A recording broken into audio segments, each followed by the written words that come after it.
Alors bonsoir à toutes et à tous. Ça va? Mais l'anguille? Moi je vous ai l'anguille, ouais. Alors, en fait, il y a une mara hein, dans Souka, d'Afkaf et Amoud Aleph. C'est un sujet très connu. Il s'appelle Aosek ma mitzvah patom mina mitzvah. Celui qui est occupé à une mitzvah, il est exempté d'une autre mitzvah. C'est une Mishnah, c'est une Gemara, il faut bien l'étudier, bien la réfléchir. Celui qui est occupé à une mitzvah, ouais, il est exempté d'une autre mitzvah. Maintenant, on apprend d'un pasuk de la Torah, c'est marqué Beshiftecha bevetecha ou latecha baderer. D'abord, on apprend celui qui est occupé à la mitzvah. Maintenant, la Gemara la développe, on va pas faire le pile-poule, la dimension talmudique du développement, mais la dimension moussari du développement. Quand c'est marqué Aosek ma mitzvah, vous avez compris, celui qui est occupé à une mitzvah, alors il est exempté. Il n'est pas obligé de faire une deuxième mitzvah. Dans la halakha, ça veut dire si j'ai deux mitzvahs qui sont devant moi, j'ai le choix de choisir la mitzvah que je veux. Mais si la mitzvah, j'ai commencé à faire une mitzvah, je n'ai pas le droit de laisser cette mitzvah pour faire la deuxième. Alors soit c'est une halakha de Mérida, carrément, le Ran il dit que c'est comme si je me révolte, c'est comme si je suis un soldat, il m'a donné un ordre et moi je vais faire autre chose. Soit on dit que c'est un bisou une mitzvah, c'est-à-dire que si je vais laisser la mitzvah que j'ai commencé pour faire une autre, ça s'appelle un mépris, une honte à la mitzvah. Je n'ai pas le droit de faire ça parce que Aosek ba mitzvah, patour mina mitzvah. À tel point qu'ils disent même Aosek ba mitzvah, assour. C'est pas qu'il est patour, il est exempté. Il n'a pas le droit de faire une autre mitzvah. Maintenant, là-bas, la Gemara, elle développe. Qu'est-ce que ça veut dire Osek? Quelqu'un qui est Osek. C'est quoi Osek? Quelqu'un qui est occupé. Ouais, c'est la définition. Alors on dit Osek ba mitzvah, là-bas, la Gemara, elle fait trois lectures. Soit, ça veut dire que la personne, elle est occupée physiquement, d'accord? Le sofer, il est en train d'écrire la mezouza. Ouais, vous êtes en train de ramener l'objet perdu. Vous êtes en train de... n'importe quelle mitzvah que vous êtes en train de faire. Là, ça s'appelle Osek beyadaim, occupé physiquement à faire. Le deuxième, c'est Osek be'alicha, d'accord? C'est-à-dire que quand quelqu'un il marche pour aller faire une mitzvah, il y a un grand chidouche de la Torah, que quand je marche, je suis dans le chol. La mitzvah, elle commence quand je fais la mitzvah. Quand je fais le krat shema, je fais une mitzvah. Quand je mets les téphilines, je fais une mitzvah. Mais la Torah, elle donne un chidouche, c'est que quand je marche pour aller faire la mitzvah, à Olech le dvar mitzvah, la démarche pour aller à la mitzvah, elle est déjà comptée dans la mitzvah. Ça va?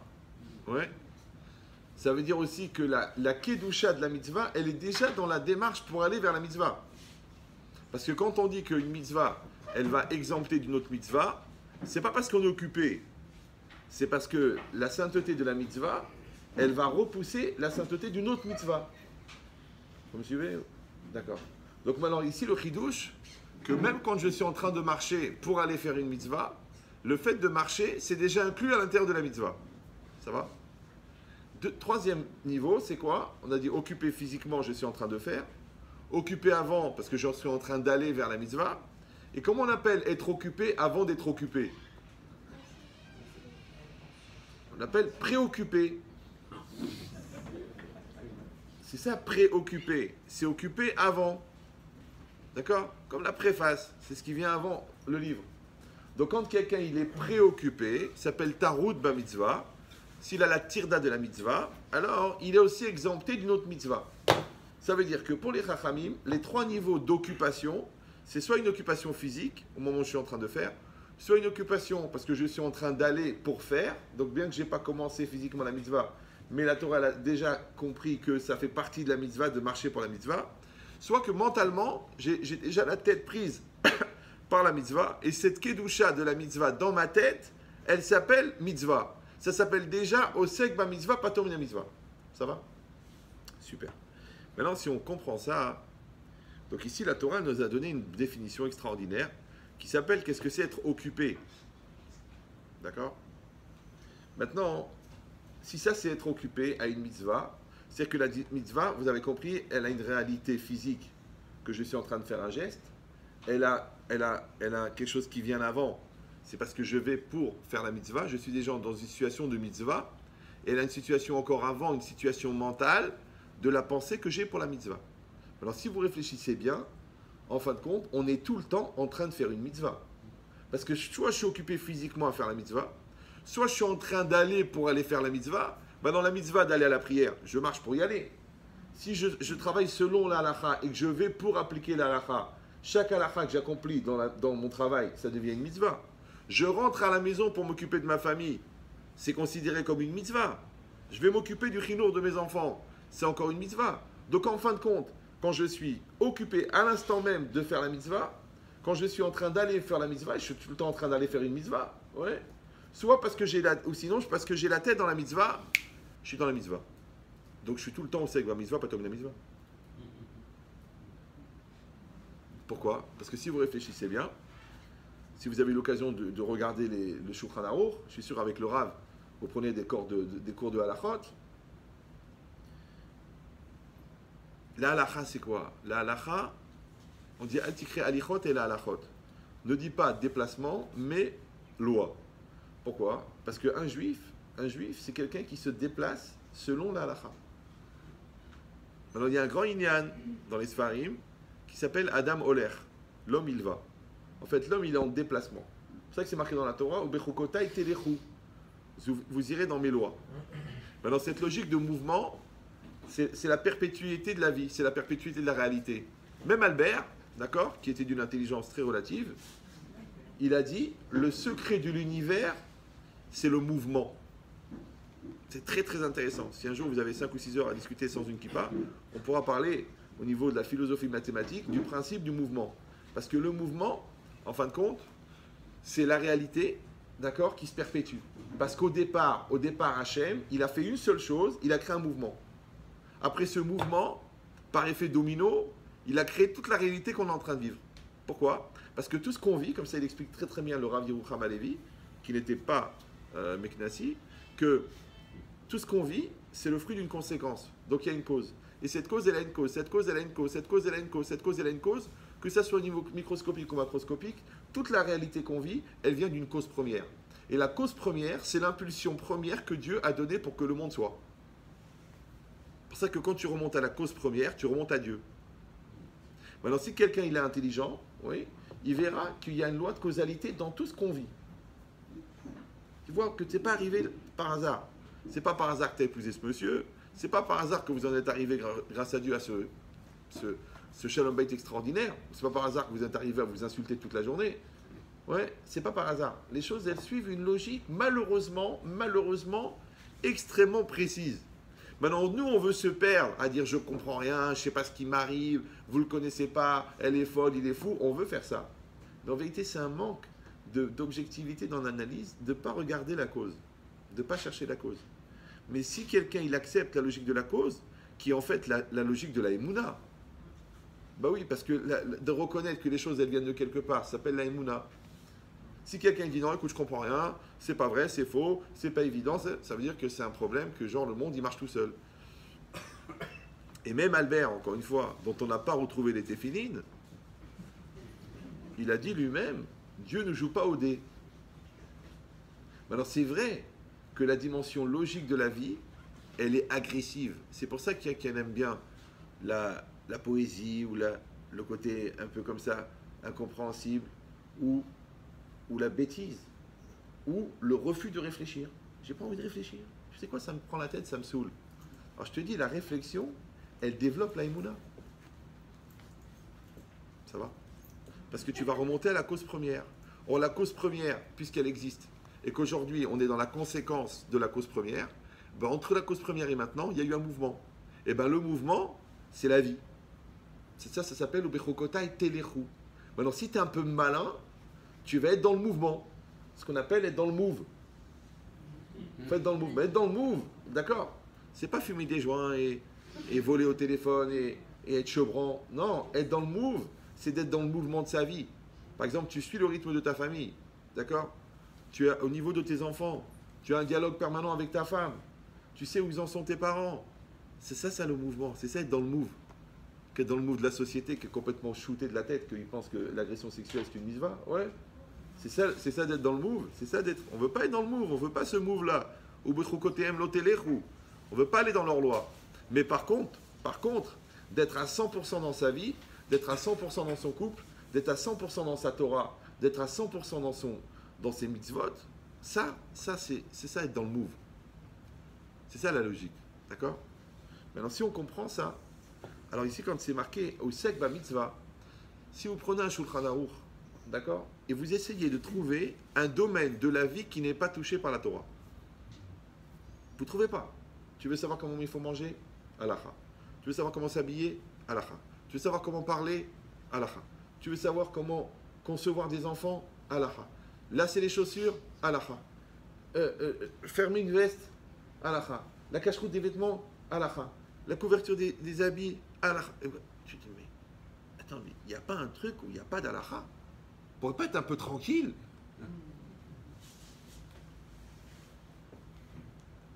Une fois, j'étais dans le train, et il y a un monsieur qui n'était pas juif, bon, il me dit, je peux m'asseoir à côté de vous? Je dis, moi, j'ai pris qu'une seule place. Alors, il me dit, je lui dis, pourquoi vous posez cette question? Il me dit, ben, parce que je suis désolé, je suis catholique. Moi, non, moi, ça ne me dérange pas. Je lui ai souhaité, d'ailleurs, des fois chez les Mars, des fois t'en effet, des fois t'as. Il m'a dit, j'ai des questions. Je dis, ben, si je peux répondre, je répondrai avec plaisir. Alors, il me pose des questions, Alors moi, je réponds ce que je veux répondre. Hein. D'accord, je ne suis pas obligé de... Je ne travaille pas pour le prosélytisme. Surtout qu'eux-mêmes, ils ont fait une croix dessus, donc c'est pas une question de... Ouais. Alors je lui dis, mais il y a un truc que je ne comprends pas. Parce que le gars, c'était pas comme ça un baha qui a été excité. Ou là. Le gars, il a fait 5 ans de séminaire œcuménique, un très haut niveau, après une maîtrise de philo. Il a un cerveau, quoi. Ouais. Je dis, bon, vous avez des questions? Moi aussi, j'ai une question. Quand je réponds, j'ai dit, j'ai une question. Vous croyez à la Bible? Il m'a dit oui, l'Ancien Testament. Je dis bon, je ne savais pas qu'il était mort. Ouais. Alors, je lui dis pourquoi vous ne mettez pas les téphilines? Les phylactères? Alors il m'a dit oui, vous comprenez, parce que Ivar Shemo nous a expliqué qu'à partir de lui, on n'avait plus besoin, parce que maintenant, nous sommes liés à son corps. On m'a fait tout un baratin. Le baratin, c'est un endroit où on sert des tisanes. Ouais. Je lui ai dit mais je ne comprends pas. Vous êtes en train de remettre en cause un principe qui est écrit dans la Torah, que vous reconnaissez qu'elle a été donnée par Dieu. Il m'a dit, oui, mais je vous... Non, c'est pas le même de m'expliquer. Moi, je l'étudie depuis 20 ans, 8 heures par jour. C'est à vous que je devrais expliquer. Je dis, mais vous n'êtes pas gêné de toucher à une lettre de la Torah? Il était un peu déstabilisé. D'accord? Maintenant, vous allez dire, bah, c'est un catholique. Mais tu sais combien il y a de feuilles qui touchent au texte? Avec chacun une raison, hein. Des fois sans raison. Parce que ça leur prend la tête. Ouais. Ah, il va dire, ouais, mais je suis pas religieux, j'ai pas grandi dans ce milieu, je suis pas tombé dedans quand j'étais petit. Alors une fois, il y a où je vois pas l'intelligence. Je parle des fois avec des intellectuels. Enfin, ils sont diplômés, mais...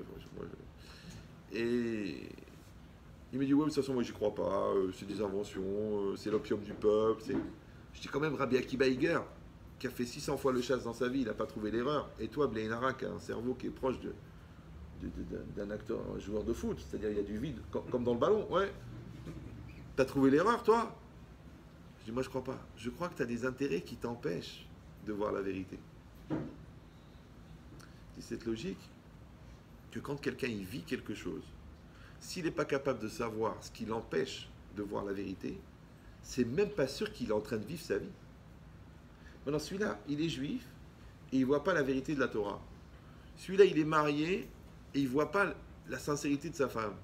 Celui-là, il est papa, ouais, et il ne voit pas la souffrance de son fils. Il a un vrai problème, mais pas un problème de sensibilité, un problème qu'il n'est pas au sec ba mitzvah. Parce que si tu es au sec dans la mitzvah de ton couple, tu vas avoir une siyata d'ishmaïa de comprendre ton couple. Ouais, tu vas y voir une aide divine. Si tu es au sec dans la mitzvah d'éducation, Hachem, il va t'aider à comprendre et à trouver les mots.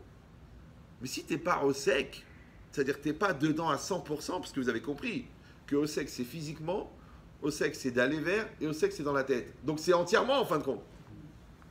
Et comme on a dit que la Torah, elle touche tous les domaines de la vie, ouais, donc en fait, à chaque fois que tu fais un acte, quel qu'il soit, il n'y a plus d'acte de chol.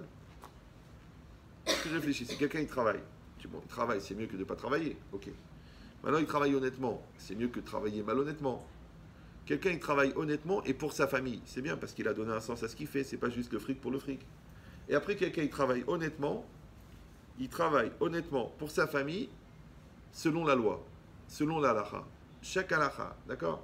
comment il présente au client, comment il truche, comment il met, est-ce qu'il met les défauts en avant, est-ce qu'il met pas, est-ce qu'il donne toutes les clauses au client, est-ce qu'il lui explose, il lui explique la chose, est-ce qu'il lui vend avec intérêt, est-ce qu'il lui fait du ribit, est-ce qu'il lui fait...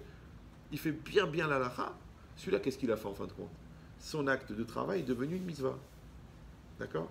C'est pareil, tu veux rendre service à quelqu'un, tu dis je le rends service parce que c'est une obligation civique, parce que ça fait bien, parce que c'est une ambiance, parce que c'est une BA, parce que je suis scout. Non, tu rends service parce que c'est une mitzvah de chesed qu'on apprend de ve'afta l'ereacha kamocha. Tu aimeras ton prochain.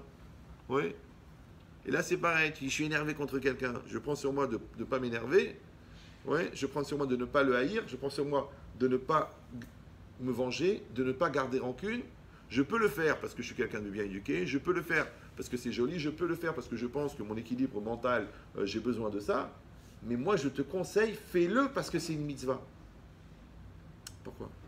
Parce que quand tu le fais parce que c'est une mitzvah, tu associes Hachem à ton acte. Donc Hachem, il va t'aider. Vous me suivez?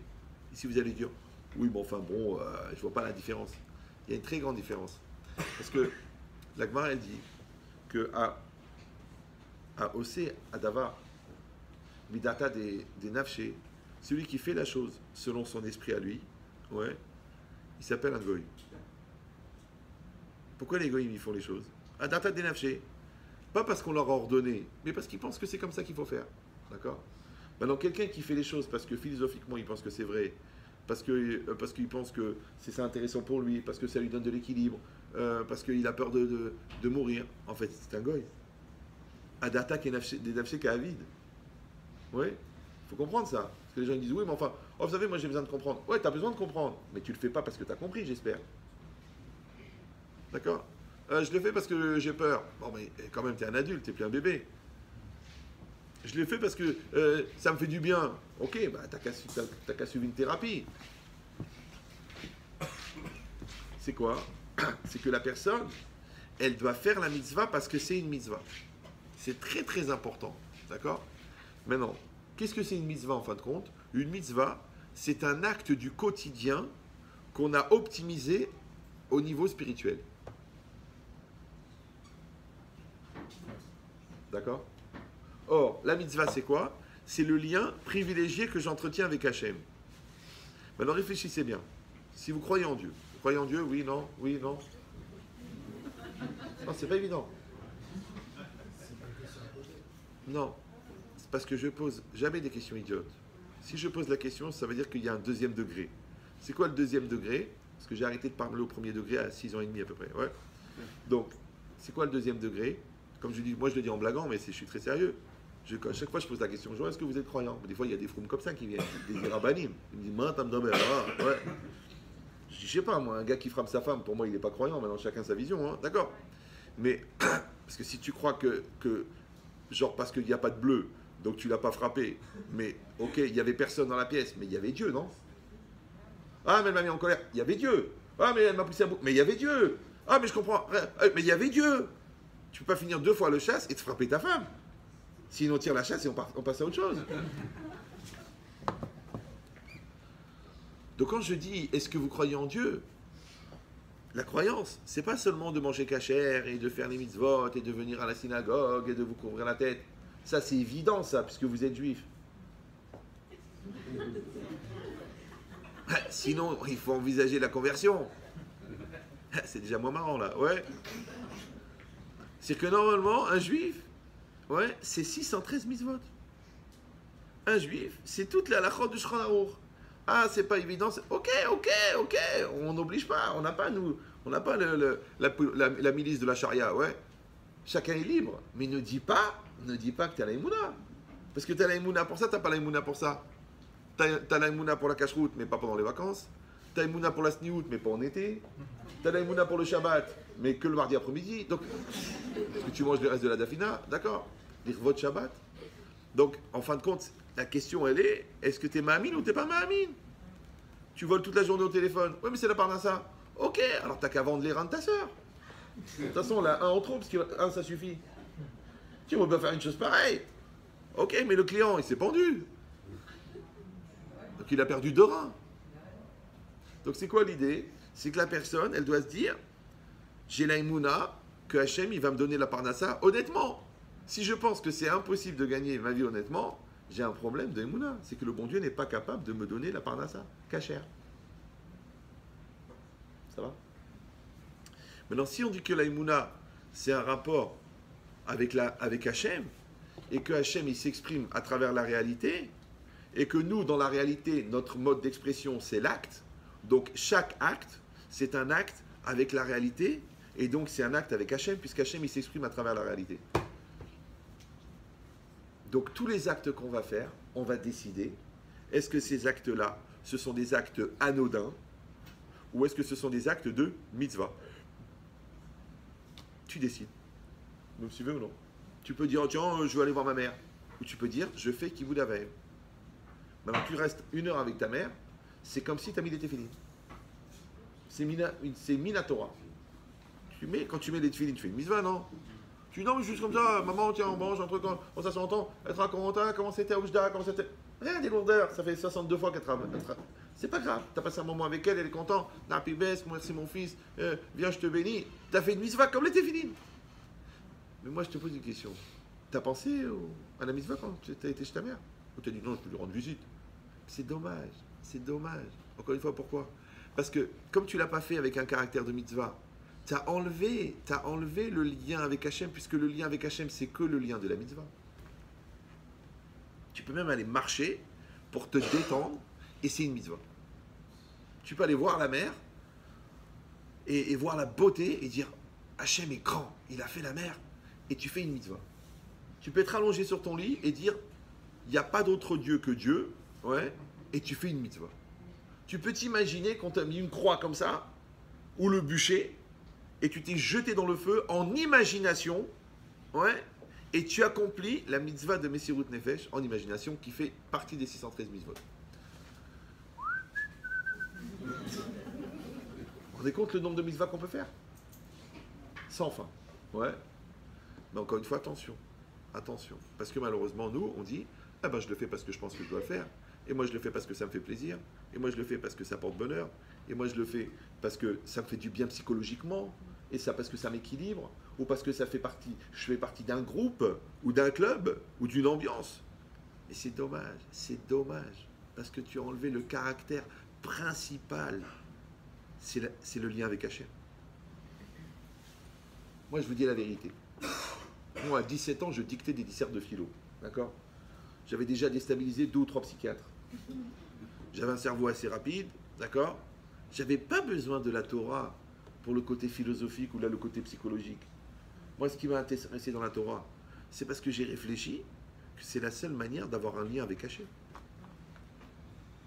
Parce que le goy, que tu veux ou non, le philosophe, le mathématicien, il s'arrête à la limite. Or, il faut savoir que la Emouna, là où la philosophie s'arrête. Maintenant, je vous dis, la philosophie, elle va très très loin déjà. Très très loin. Ouais, les gens, ils se moquent de la philosophie, mais ils n'ont jamais étudié la philosophie. Ouais. Mais quand tu parles vraiment de philosophie avec des gens et que ça va très très très loin, et ben, quand tu es ignorant, tu as l'impression que c'est de la religion. C'est pour ça qu'il est interdit d'être brel. Et c'est pas parce qu'on étudie la Torah qu'on doit être mal. C'est pas on dire ah c'est de la philo, c'est de la... Oh. Fais attention à toi. Parce que tu es tellement ignorant qu'en fait ta Torah c'est de la philo. Ta Torah c'est de la psycho. Ta Hassidout c'est du folklore. Parce que tu es ignorant. C'est pour ça qu'il est interdit d'être ignorant. Il faut beaucoup étudier la Torah. Ouais. Parce que Enj Gaga Bedeot. Il n'y a pas d'involontaire dans la croyance. Et maintenant, quelqu'un, de manière involontaire, il peut être ignorant, il peut être même hérétique, sans le savoir. Une fois, un gars, il a étudié 20 ans au collège, il m'a attrapé, il m'a dit, rien, il paraît que tu t'y connais en philo, en Hashkafa, j'ai envie de parler avec toi d'Hashkafa. Je dis, viens, on parle, on a parlé. Maintenant, moi, j'ai appris la philo avant, pas dans les livres, parce que j'ai eu peur quand j'ai vu qu'Aristote était mort dans une maison de prostituées. Donc j'ai réfléchi tout seul. Et après, de temps en temps, je parlais avec un philosophe. Pendant 2-3 heures, je me vis la tête et je recommençais. Le mec, je vous dis, mieux encore, il était au Kollel Chazon Ish. C'est pas nul. Très très fort. 2 ou 3 fois de chasse. Il me dit, on parle de pensée juive. Je parle avec lui. Je lui dis, tu penses comme ça? Il me dit, ouais, ça comme ça, et ça comme ça, et ça comme ça, ça comme ça. Au bout d'une heure, je lui dis, écoute, tu veux que je te dise ma conclusion? Il m'a dit, ouais. Je dis, je lui dis, t'es jésuite. Je n'ai pas compris. Je dis, t'es jésuite. Ah bon? Oui, t'es jésuite. Maintenant, lui, il ne sait pas ce que c'est jésuite. Je ne sais pas si vous me suivez. C'est-à-dire que tu fais un faux pshat dans le Maharal, ouais, tu peux être jésuite. Tu as une mauvaise lecture d'une scène de Gemara, ouais, tu as une approche infondée de la Kabbalah, tu es apicoros. C'est très fin. La nuance, elle est fine. C'est ça, Enj Gaga Vedeot. Quelqu'un ne peut pas être involontaire dans la connaissance. C'est-à-dire que si quelqu'un, il doit affiner. Moi, je le dis, hein, les 3 quarts des gens qui font de la chassidoute, ils pigent que dalle. Mais oui, parce que pour faire de la chassidoute, il faut faire le chasse déjà. Je crois que Rabbi Nachman, il n'a pas étudié avant. Je crois que le Rabbi Lubavitch, il connaissait rien. Ouais. Je crois que le Tanya, il a été écrit pour des bahas. Il faut beaucoup étudier la Torah. Ouais. C'est-à-dire beaucoup étudier de Pshat dans la Gemara pour rendre la tête droite. Après, il faut beaucoup étudier de Midrashim pour comprendre comment, quand tu décolles un peu du Pshat, que tu gardes la lecture de la Torah. Après, il faut apprendre beaucoup la logique du Remez dans la Torah. Et après, tu peux commencer à rentrer dans le Sod qui est vulgarisé dans la Chassidoute.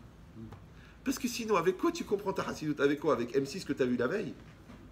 Avec les BD que tu as lus? Parce que vous savez bien que la vérité, Emet Zematim, Emet Zematim. D'accord? Emet, c'est adapté. Adapté, c'est quoi? C'est référencé. Le problème, c'est que ta vérité, elle est référencée à ta référence. Et c'est quoi ta référence? C'est pour ça que moi, des fois, des gens ils me disent Rav, j'ai une question. J'ai la vérité. Tu ne te vexes pas. Combien d'années d'Ishiva t'as fait? Il me dit 0. Je dis, tu sais quoi? Ferme-la. Mais pourquoi? T'as le droit de poser des questions.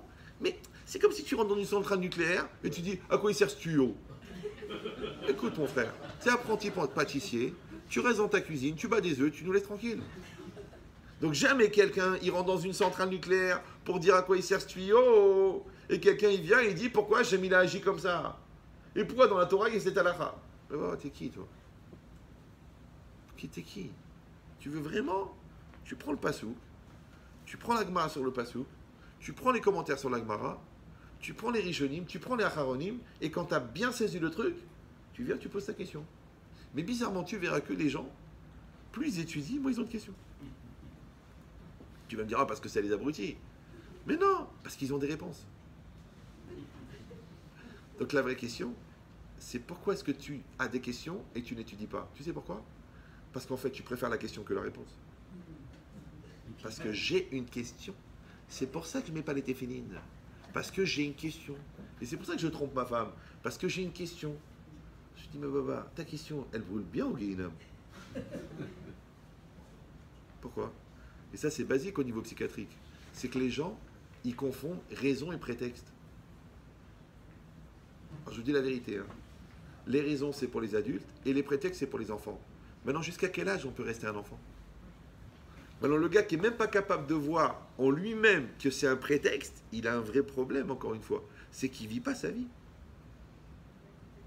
C'est pour ça qu'on est obligé d'étudier la Torah, beaucoup, et en même temps, on est obligé de travailler ses midotes, d'apprendre à se connaître, de voir jusqu'à quel point le Yetzer Hara, il est dans ma vie.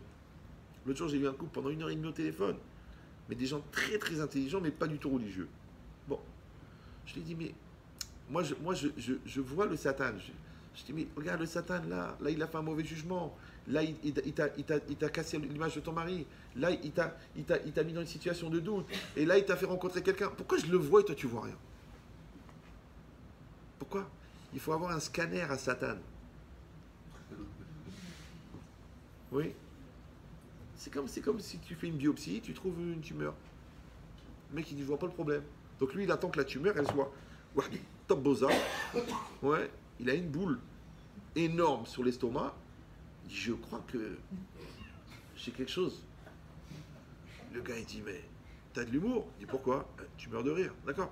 Mais maintenant, pourquoi les gens, ils attendent que la tumeur, elle soit palpable pour voir qu'ils ont un problème?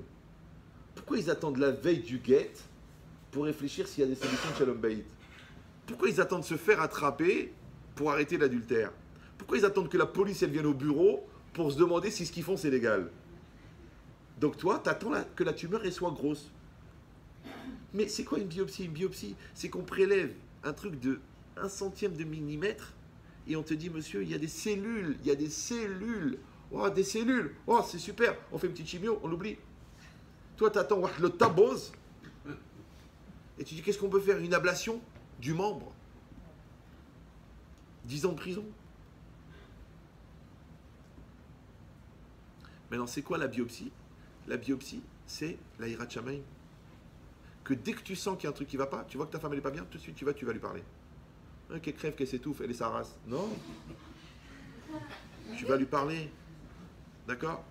Toi-même, tu vois que ça te fait plaisir quand le collègue de bureau il te fait des compliments, tout de suite tu dois courir chez ton mari, tu dis mon amour, c'est pas possible que ça me fasse du bien, parce que quand quelqu'un il a mangé une assiette de daf, il n'a pas besoin d'une deuxième.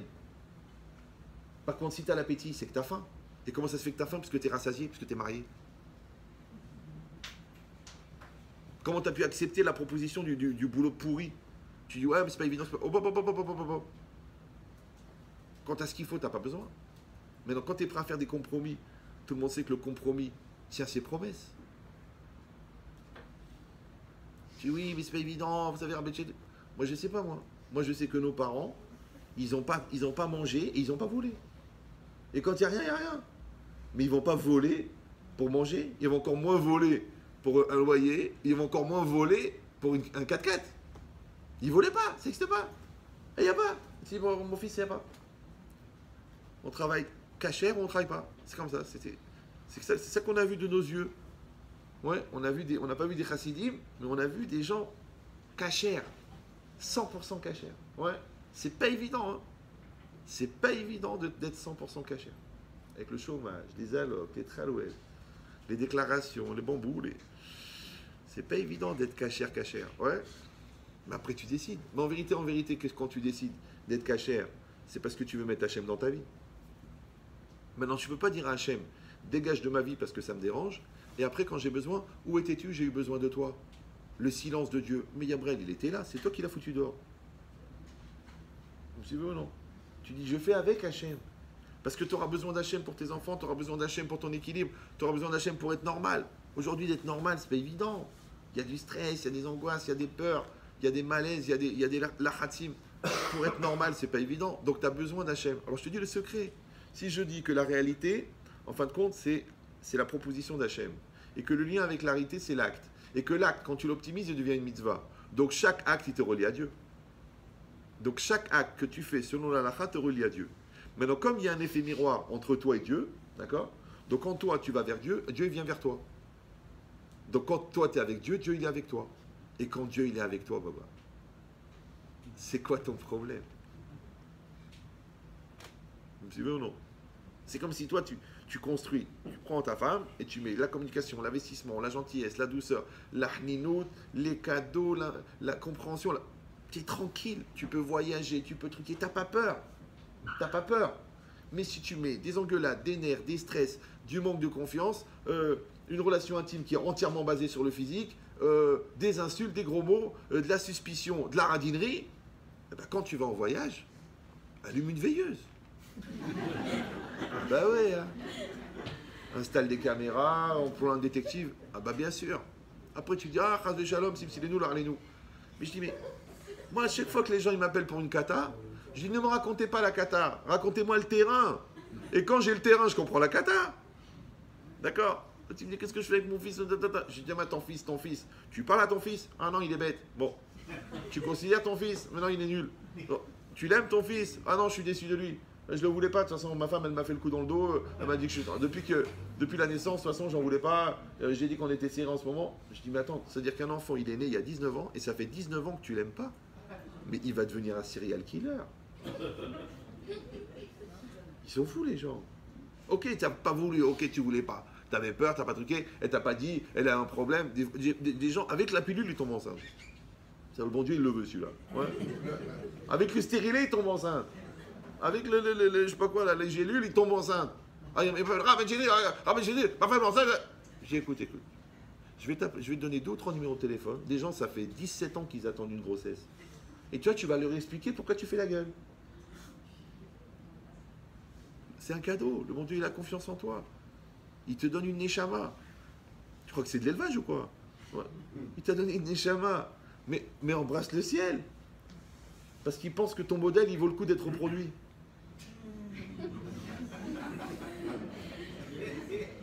Mais s'il savait ce que moi je sais de toi, il aurait dit, mais ça va pas la tête, non?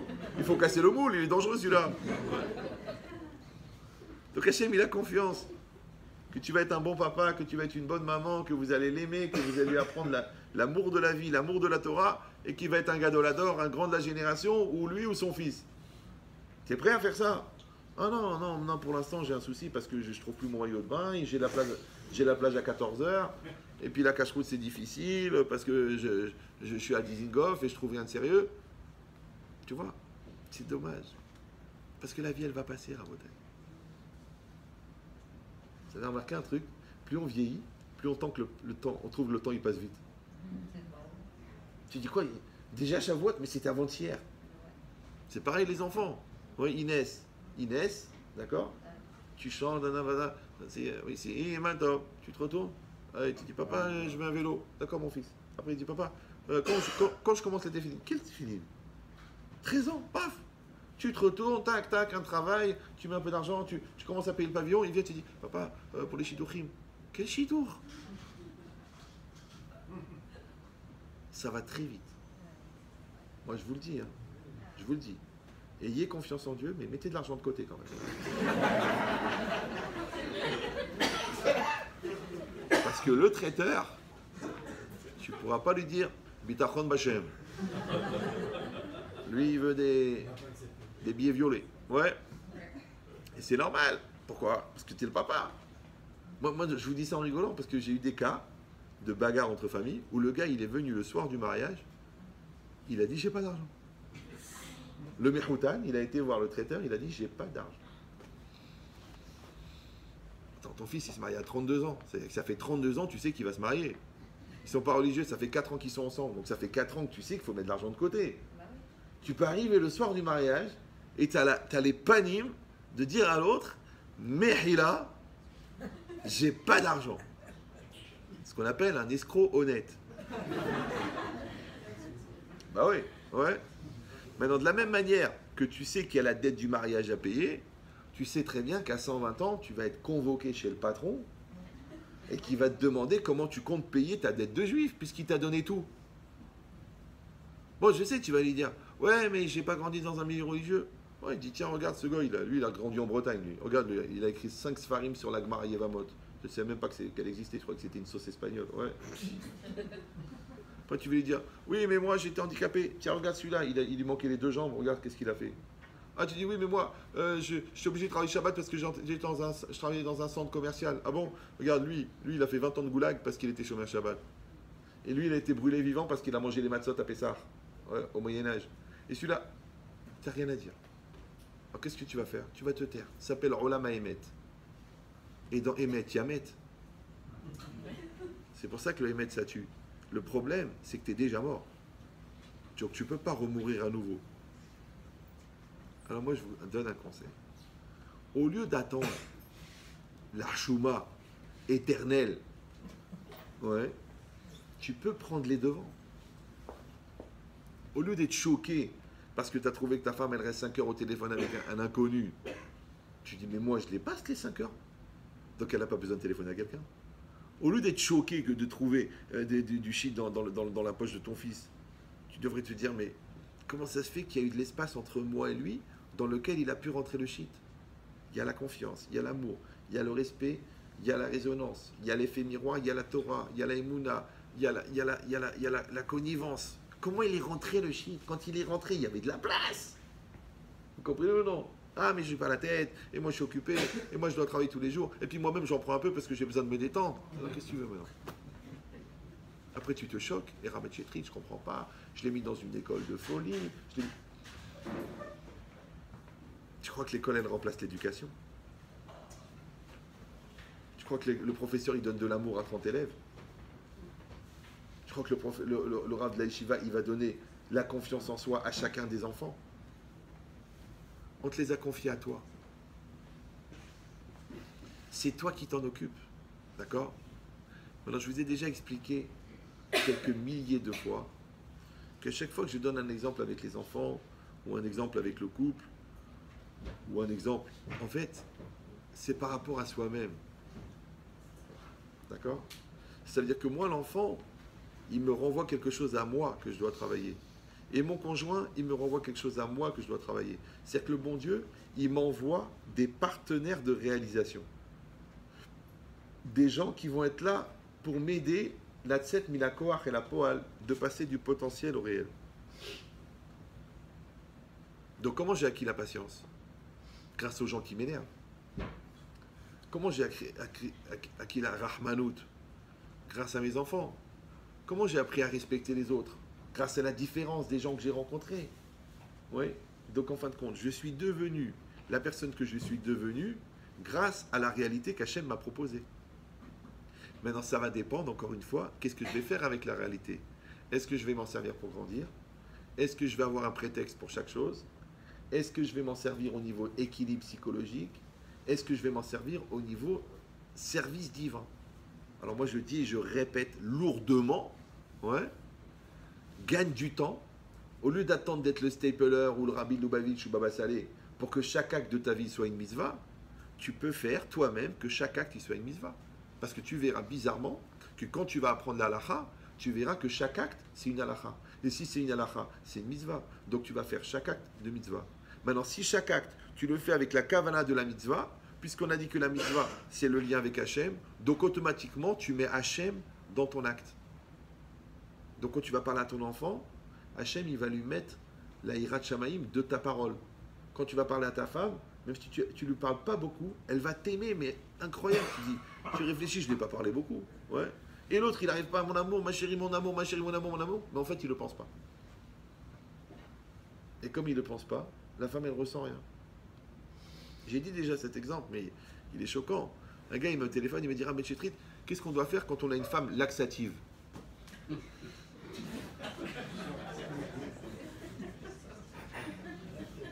Laxative, ça veut dire que c'est une personne qui a une capacité extraordinaire à vous régler vos problèmes de transit. Dès que...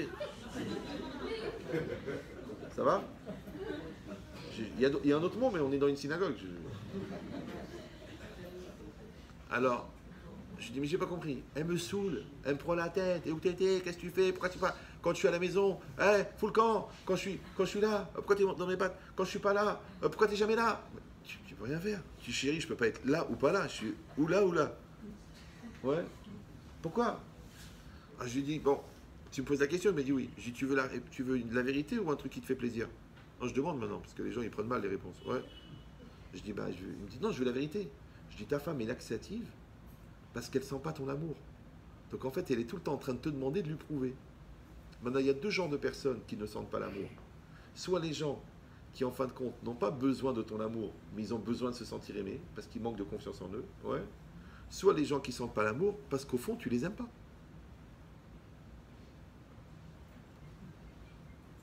Confirmation par texto. D'accord? Donc ça veut dire quoi?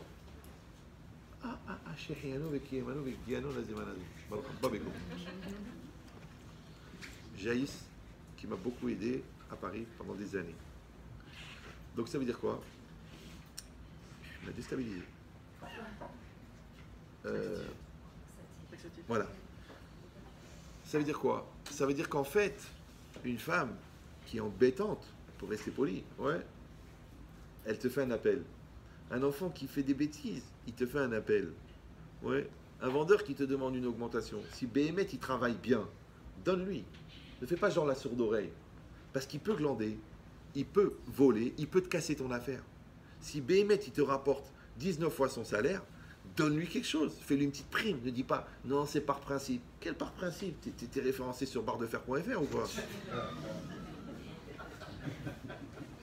Il t'a ramené 6 millions d'euros cette année. Tu lui files pas 500 euros. Ah non, tu commences comme ça, tu termines jamais. Mais Alvaï, que tu lui donnes 500 et que l'année prochaine, il me donne 9 millions d'euros. C'est bien, non? Non. Pourquoi? Est-ce qu'on est obligé? Est-ce qu'on n'est pas obligé? Légalement, j'ai un contrat, j'ai un truc. Mais lui aussi, il a un contrat. Lui, il peut venir 9h, 17h et rien faire. Voilà, je suis là. Il y a le radiateur et lui, les deux. Tu mets du téléphone, j'attends les appels entrants. C'est à vous de faire la pub. Moi, je ne suis pas obligé de rien. Et si vous n'êtes pas content, le prud'homme. Alors soyez prud'homme. Il est obligé de rien. Parce que si vous réfléchissez bien, on est tous obligés. Moi, je ne suis pas obligé de vous faire un bon cours. De toute façon, vous êtes là, tant pis pour vous. Ouais. Vous n'êtes pas obligé de vous concentrer. La femme, elle n'est pas obligée de faire à manger. Elle dit voilà, je ne veux plus maintenant. Ouais. Le mari, il n'est pas obligé d'être gentil. Il dit voilà, maintenant je suis mchen. Voilà. Je vais être comme mon père. Oui, mais ta mère, elle s'est pendue. Et alors? D'accord. Donc ça veut dire quoi? Ça veut dire qu'en fait, on est obligé de rien. Puisqu'on est obligé de rien, tout ce qu'on fait, c'est du hesed. L'erreur, c'est de croire que c'est un dû. Vous me suivez ou non? Comme moi je travaille, toi tu t'occupes des enfants. Ouais. Quand je rentre, le repas il doit être prêt. Non, le repas il ne doit pas être prêt. Mais quand il est prêt, tu dois dire merci. Moi je dis merci tous les jours. Tous les jours. Tous les jours. Elle fait à manger, c'est très bon, c'est délicieux, c'est magnifique. Elle me dit t'as pas goûté? Bah, c'est pas important ça. C'est comme quand elle achète un truc, elle va pas s'en servir. Je dis mais c'est pas grave, le principal tu l'as acheté. D'accord. Donc c'est quoi l'idée? C'est quoi l'idée? C'est que tu t'es fait plaisir, tu l'as acheté, cola cavote. Moi tu m'as fait à manger, tu m'as fait plaisir. Maintenant je vais goûter. Peut-être ça va être très bon, peut-être ça va pas bon. C'est vrai, des fois il y a certaines cuisinières qui sont proches de l'homicide volontaire. D'accord? Surtout dans les premières années. Des fois tu as des halot, tu dis c'est un parpaing, c'est pas possible. T'arrives pas. Tu dis non, tu peux pas faire les hemishné parce que 12 kilos la hala, tu prends une, tu prends pas deux. Tu dis exceptionnellement, on va prendre qu'une comme pendant la semaine parce que. Mais enfin elle n'est pas bonne, je ne l'ai pas fait lever, c'est sûr, le four il s'est tordu. Bon, c'est les premières années, hein, il faut bien apprendre. Hein. Sauf que là, ça fait 12 ans que ça dure, mais bon. Mais, et c'est quoi? C'est que toi, tu dis merci. Tu dis merci. Quand tu es dans une situation de dire merci, en fin de compte, qu'est-ce que tu fais? Tu as nourri la personne avec ton merci. D'accord? Et bien de la même manière, tu dis merci à tes parents. Ouais. Tes parents, tes enfants, ils te disent merci. Moi, la chouma, moi, une des plus grandes choumas que je prenais dans ma vie, c'est que quand j'allais voir mes parents et tout ça, je revenais de voyage, alors toujours, j'allais dans la cuisine, je mettais un petit peu d'argent. Jamais. Mon père. Quand mon père il me disait merci, mon père disait mais j'allais mourir. J'allais mourir. Bémet. Il disait, mais t'as besoin, t'as une grande famille. Pourquoi il devenait tout rouge? Pourquoi tu fais ça? Pourquoi? Toi tu dis, mais attends, mais il t'a donné pendant des années, tu donnes quoi? Des khalalas, tu mets 100 euros, 200 euros. Moi je rigolais, je leur disais, je vous ai mis des vitamines. Et mon père il comprenait, il me disait, mais pourquoi tu fais ça et tout? Pourquoi je fais ça? Mais je devrais tout te donner normalement. Je te donne un petit peu, tu truc. Regarde un peu la situation. Tu les appelles, ils te disent merci d'avoir appelé. Merci d'avoir appelé. Mais qu'est-ce que tu vas dire à ta mère? Merci d'avoir accouché. Tu vas dire à ton père merci d'avoir payé la scolarité, plus les redoublements. Non. Merci, c'est une attitude. Ouais. Et bien si tu comprends qu'il faut dire merci à tes parents, comment tu ne penses pas qu'il faut dire merci au bon Dieu? Comment on dit merci au bon Dieu? On prend une plaque, on marque dessus Toda Rabba. La seule manière de dire merci au bon Dieu, c'est de faire sa volonté, c'est tout. C'est tout. Parce que quand la femme, elle a fait à manger et tu lui dis que c'est bon, tu l'as conforté que sa volonté positive de faire à manger, elle était bonne. Ouais. Et quand toi, tu penses à elle et tu amènes un cadeau, elle voit que tu existes dans son cœur. D'accord? Et quand tu fais un effort de patience, alors qu'elle te dit qu'elle a rayé la voiture, elle ne te remercie pas parce que tu t'es pas énervé. Elle te remercie parce qu'elle voit que ton amour, il est plus grand que tes nerfs. Donc en fin de compte, on passe notre vie à se dire merci. Et bien cette attitude-là de merci, en fin de compte, ça s'appelle panim el panim. Toi, tu regardes la personne et tu dis je t'aime, et elle te regarde et tu dis merci mon amour. C'est panim el panim. Maintenant, chas v'shalom, si toi, tu veux pas dire je t'aime, et l'autre, elle tourne la tête, ce qu'on appelle Esther panim, ouais. De la même manière, chas v'shalom, quand Hachem il tourne la tête, lo alenu, ouais. Comme Hachem il tourne la tête, ouais, c'est ça, Issa pana velecha. Dans la bracha de Birkat Kohanim, Hachem il a le visage tourné vers nous. Mais quand Hachem il a le visage tourné vers nous, ça veut dire qu'on a la bracha, on a le shalom, on a la santé, on a tout. Mais si chas v'shalom, Hachem il tourne sa tête, d'accord? Vous avez bien compris que son regard et sa volonté c'est la même chose. Donc quand il enlève sa volonté, mais la santé elle part avec. La bracha elle quitte le magasin, le shalom il quitte la maison, le bon sens il quitte la tête des enfants. Après tu dis mais c'est quoi cette cata? Mais je te dis que c'est panim et le panim. Les chérubins, les krouvim, ils se regardaient l'un l'autre, non? Donc quand on se tourne la tête, ouais, quand on se tourne la tête, on n'est plus nourri par le regard de l'autre. Et les enfants au milieu, ils voient deux parents qui se tournent la tête. Alors eux, ils disent, ah, on va se tourner vers le dealer. C'est normal. Parce que c'est marqué, dis-leur la vérité. D'accord? Mais si l'enfant, quand il lève la tête, il voit le père et la mère qui se regardent, il dit, waouh, c'est beau, c'est magnifique. Ah, mais c'est pas évident, parce que le père, c'est Midat Hadin. Et la mère, c'est Midat Hamim. Ouais, mais il voit que le père et la mère, ils ont une seule voix. Il voit qu'ils se regardent, il voit que la Midat Hadin et la Midat Hamim, elle est reliée par l'amour. Ouais. Donc qu'est-ce qu'il dit? Il dit Ve'ahavta. Et il va aimer la Midat Hadin et la Midat Hamim. Et il va aimer son père et sa mère. Et il va aimer les bons moments de la vie et les bons moments. Ouais. Et il va chanter quand il fait beau et il va chanter quand il pleut. Ouais, et il va continuer à avoir l'aïmouna quand il gagne bien sa vie, et il garde l'aïmouna quand il gagne moins bien sa vie. Pourquoi? Parce qu'il a vu l'équilibre. Il l'a vu de ses yeux.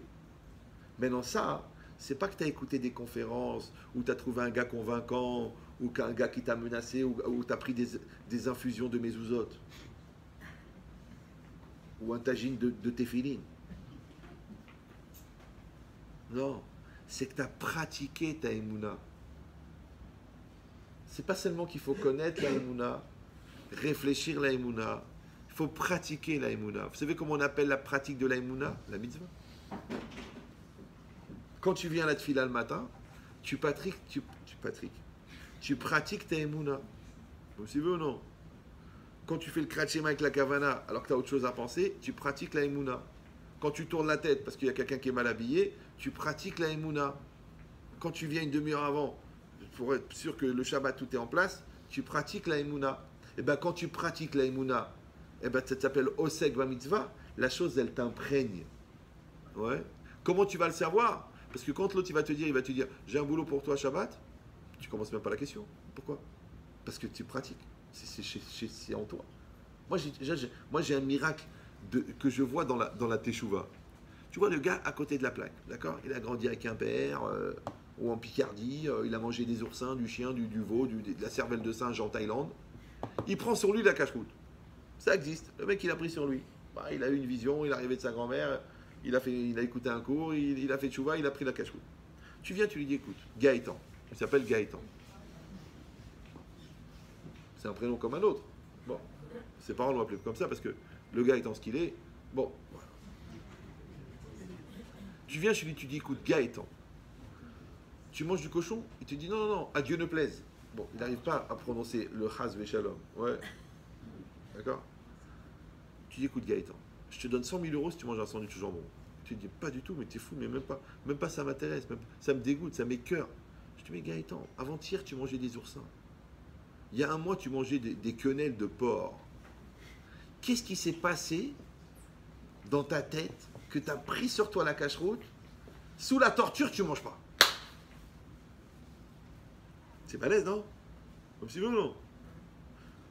Vous comprenez ce que je dis ou non? Voilà. Ça veut dire que toutes les choses sur lesquelles tu craques, c'est que tu t'es pas engagé. Parce que tu vois que le gars, pour la cache-route, tu donnes 1 million d'euros, il ne mange pas. Ah non, non, alors, il n'est pas question. Non, non, c'est même pas la peine de poser la question. Je vois où vous voulez en venir. Même 100 000 euros, je ne mange pas. Ça veut dire qu'il a pris sur lui la cache-route. D'accord? Ben, quand toi, tu vas prendre le joug du mariage, même pas en marchava, tu vas insulter ta femme. Parce que tu as trop de respect. Ouais. Maintenant, si toi, tu as pris le joug des parents, parental, même pas par erreur, tu vas casser ton fils. Parce que tu es un parent responsable. Donc, tu vois, le problème, c'est quoi? C'est que tu n'es pas devenu ce que tu penses. Parce que tu as plein de gens qui pensent. Grâce à Dieu, ils pensent. Les gens, ils écoutent des cours, ils vont à des conférences, ils lisent des livres. Mais au moment de l'acte, ah, c'était trop fort, la colère était trop forte, ah, m'a poussé à bout, là, c'est trop difficile, là, j'étais dans une situation de fragilité, j'ai pas réfléchi avant d'agir. Alors, Baba, à quoi ça nous sert que tu sois un génie avant, ouais, et que tu sois un génie après, si au moment de l'acte, c'est nul? Tu dis oui, mais j'ai des circonstances. Mais Yabrel, C'est pour ces circonstances-là qu'on a besoin que tu sois bon. C'est comme un patron. Le patron, il sert à rien. Vous savez que le patron ne sert à rien.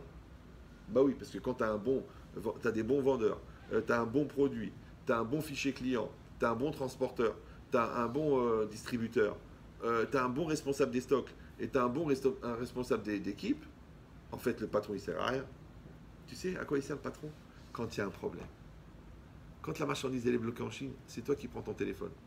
Quand le transporteur, au dernier moment, il te dit qu'il faut augmenter les prix, c'est toi qui négocies pour pouvoir continuer à livrer la marchandise. Quand le chef des vendeurs, il te dit, écoutez, moi, j'ai une proposition d'être débauché par le concurrent, c'est toi qui vas négocier avec lui pour le laisser dans la boîte. Donc le patron, il sert quand il y a un problème. Ça va? Sinon, il ne sert à rien. Si tu as bien construit ton système, si chacun a sa place, tu ne sers à rien. C'est comme l'horloger, après qu'il a monté la montre, il ne sert à rien. C'est une automatique. Il a mis 1 an pour la faire, mais maintenant qu'elle est faite, ça roule.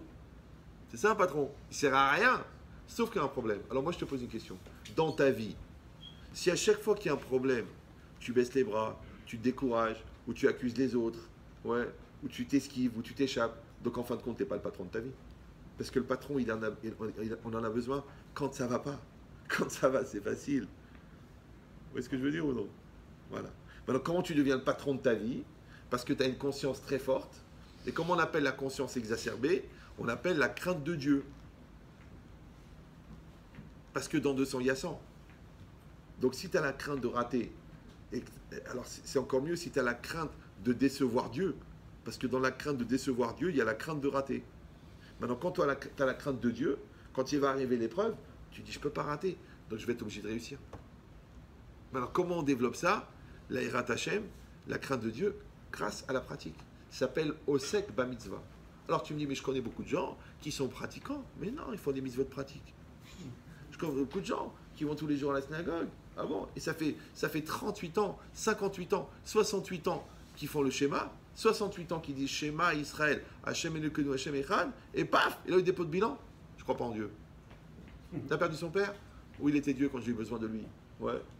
Je comprends pas, mais ça fait 58 ans que tu fais le Kriyat Shema. Alors c'est juste de l'ambiance alors. Est-ce que vous comprenez qu'à chaque Kriyat Shema, tu dois être encore un peu plus mahamine qu'avant? Il y a un livre qui s'appelle Un chemin dans les cendres. Vous l'avez lu celui-là ou non? Non? C'est le comportement, c'est la lecture de la Shoah par les Chachamim. Parce qu'il y a beaucoup de livres sur la Shoah qui ont été écrits par des non-religieux. Mais là, c'est des religieux qui étaient dans la Shoah qui te racontent comment ils ont perçu ça, d'accord? Il y a un autre livre, je ne sais pas comment il s'appelle, il a été écrit par l'Admour de Abnei Brak, il n'a pas de barbe, je ne sais pas comment il s'appelle. Oui, de Kalov. Non, pas Kalov, non. J'ai oublié. Bon. Je les ai à la maison, c'est 2 livres. Moi, j'étais en classe de terminale, et sur Alavla, il tournait un peu en France pour faire du chizouk et tout. Et lui, il n'a pas de barbe, parce que les Allemands, quand il avait 14 ans, il était dans les camps de la mort, ils l'ont rendu stérile. Donc la barbe, elle n'a pas poussé, il n'a jamais eu d'enfant. Ouais. Mais il s'est occupé à peu près de 150 000 enfants. Parce qu'il y a des orphelinats, des écoles, des yeshivot, c'est un truc incroyable. Et sur Alavla, il a écrit 2 livres où il a ramassé toutes les mitzvot qui ont été faits dans les camps. Tous les comportements de religion qui ont été faits dans les camps. C'est-à-dire le pire moment des pires moments, ouais, le pire moment des pires moments. Le cas, il a fait. Tu sais, ils ont amené, par exemple, un groupe de juifs d'un village pour les tuer. Et au moment de les tuer, ils les ont fait déshabiller et tout. Il y avait une femme qui est venue d'accoucher, elle avait son bébé avec elle. Elle a dit à un nazi, donne-moi un couteau, donne-moi ta baïonnette. Le nazi, il a cru qu'elle va la tuer, il a dit, ne bouge pas, je vais te prendre une photo. Qu'est-ce qu'elle a fait? Elle a fait la bracha, elle a fait la mila. Parce qu'elle n'avait pas 8 jours. Maintenant, ils l'ont tué, ils ont tué le bébé, ok. Elle a dit, mon fils, il ne va pas mourir sans la mila. Tu vois, les gens, ils ont posé la question, ils étaient dans les camps de la mort. Ils ont été voir un rave, ils allaient aller à la chambre à gaz. Ils ont demandé au rave, comment on fait pour faire le Kriyat Shema dans la chambre à gaz avant de mourir puisqu'on est tout nu? Mais je ne sais pas si vous comprenez le genre de questions qu'ils avaient, quoi. Maintenant, toi, tu es à Natania. Ouais. On te dit que le Kriyat Shema, il est à 9h32. Tu te lèves à 10h15. Le mec, il est mort pour faire le Kriyat Shema. Toi, tu veux pas faire le Kriyat Shema? Ah, ça me saoule. Ben, je suis pas sensible. Eh ben, tu apprends les halachot Kriyat Shema. Tu étudies un peu le Nefesh HaChaim sur le Kriyat Shema. Tu fais un peu de Chassidut sur le Kriyat Shema. Tu verras, tu rattrapes le Kriyat Shema. Surtout que celui qui rate la Hamida, il peut faire celle d'après. Mais celui qui rate le Kriyat Shema, c'est marqué Me'uvat lo yuchal lidkon, il ne pourra pas le réparer. Et chaque jour, on est censé faire les 613 mitzvot. Donc le Kriyat Shema de ce jour-là que tu n'as pas fait, tu ne peux pas le rattraper. Ouais. Et comme chaque jour, il y a une étincelle qui se sépare de la Neshama, et que cette étincelle, elle avait besoin de ce Kriyat Shema, donc cette étincelle, elle va être obligée de revenir dans un autre corps, dans une autre Neshama, dans une autre vie, pour réparer ce Kriyat Shema. Tu dis, ah, c'est un peu trop, j'en suis pas là, pour l'instant, j'essaye de manger cachère une fois par mois. Mais t'as pas compris qu'à 8 jours, tes parents, ils ont coupé court à la discussion.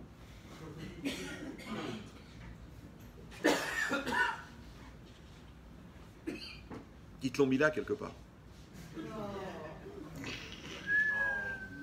Oh là là. C'est rien, c'est rien.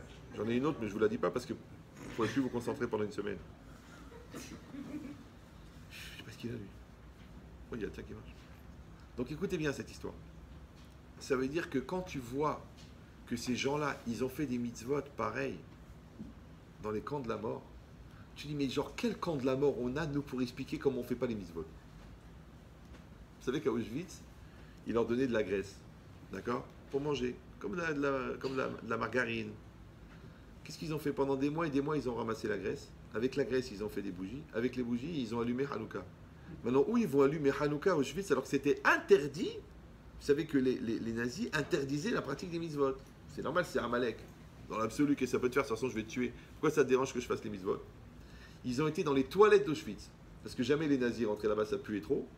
Ils ont allumé les nérotes de Hanouka. Imagine, à Auschwitz, Anerot alalo, anu madlikim. Et toi, je te dis, allume les nérotes. Regarde, les Chabad, ils t'ont donné les bougies. Ah, j'ai que ça à faire. J'ai l'air de quoi? Tu crois que je suis un allumé? Mais c'est dommage. Allume tes nérotes. Ça fait 3000 ans, 2000 ans qu'on allume les nérotes, allume les nérotes. Non. Qu'est-ce qu'ils ont fait? Ils ont ramassé des grains de blé, ouais, secs. Ils les ont gardés pendant des mois et des mois. Ils les ont écrasés. Ils ont pris une boîte de conserve. Ils l'ont brûlée. Ils ont fait des matzot, ils les ont cuites. Ils ont fait le seder de Pessah dans les camps de la mort. Maintenant, ils avaient une question. Ils ont des matzot maintenant. La Gada, ils la connaissaient par cœur. C'est pas comme nous qu'on a besoin du disque du Rav Bouzaglou. Le seder de Pessah par le rabbin Bouzaglou. Même qu'ils ont cassé le disque, ils continuent à faire les... D'accord? Mais c'est quoi l'idée? Ils avaient une question. Qui c'est qui va manger les matzot? Il a dit, nous, on est des adultes, on a une mitzvah de manger les matzot. Ouais, c'est une mitzvah. Mais les enfants, ils n'ont pas de mitzvah de manger les matzot, parce qu'ils ne sont pas par mitzvah. Mais d'un autre côté, qui c'est qui va survivre? Ça sent les enfants. Ils ont une question. Et bien à la fin, ils ont été tranchés la halakha. Au camp de la mort, ils ont tranché la halakha que c'est les enfants qui doivent manger les matzot. Il a dit, dans le livre là-bas, il raconte, il a retrouvé tous les enfants qui étaient là-bas qui ont mangé les matzot. Tous les enfants qui ont mangé ces matzot des camps de la mort, ils sont devenus des gdolim. Pourquoi? Parce que toi, tu crois qu'ils ont mangé de la matzah. Toi, tu crois qu'ils ont mangé des pains azim. Ils ont mangé de la Messirut Nefesh. Ils ont mangé des sacrifices. Ils ont mangé une mitzvah vivante.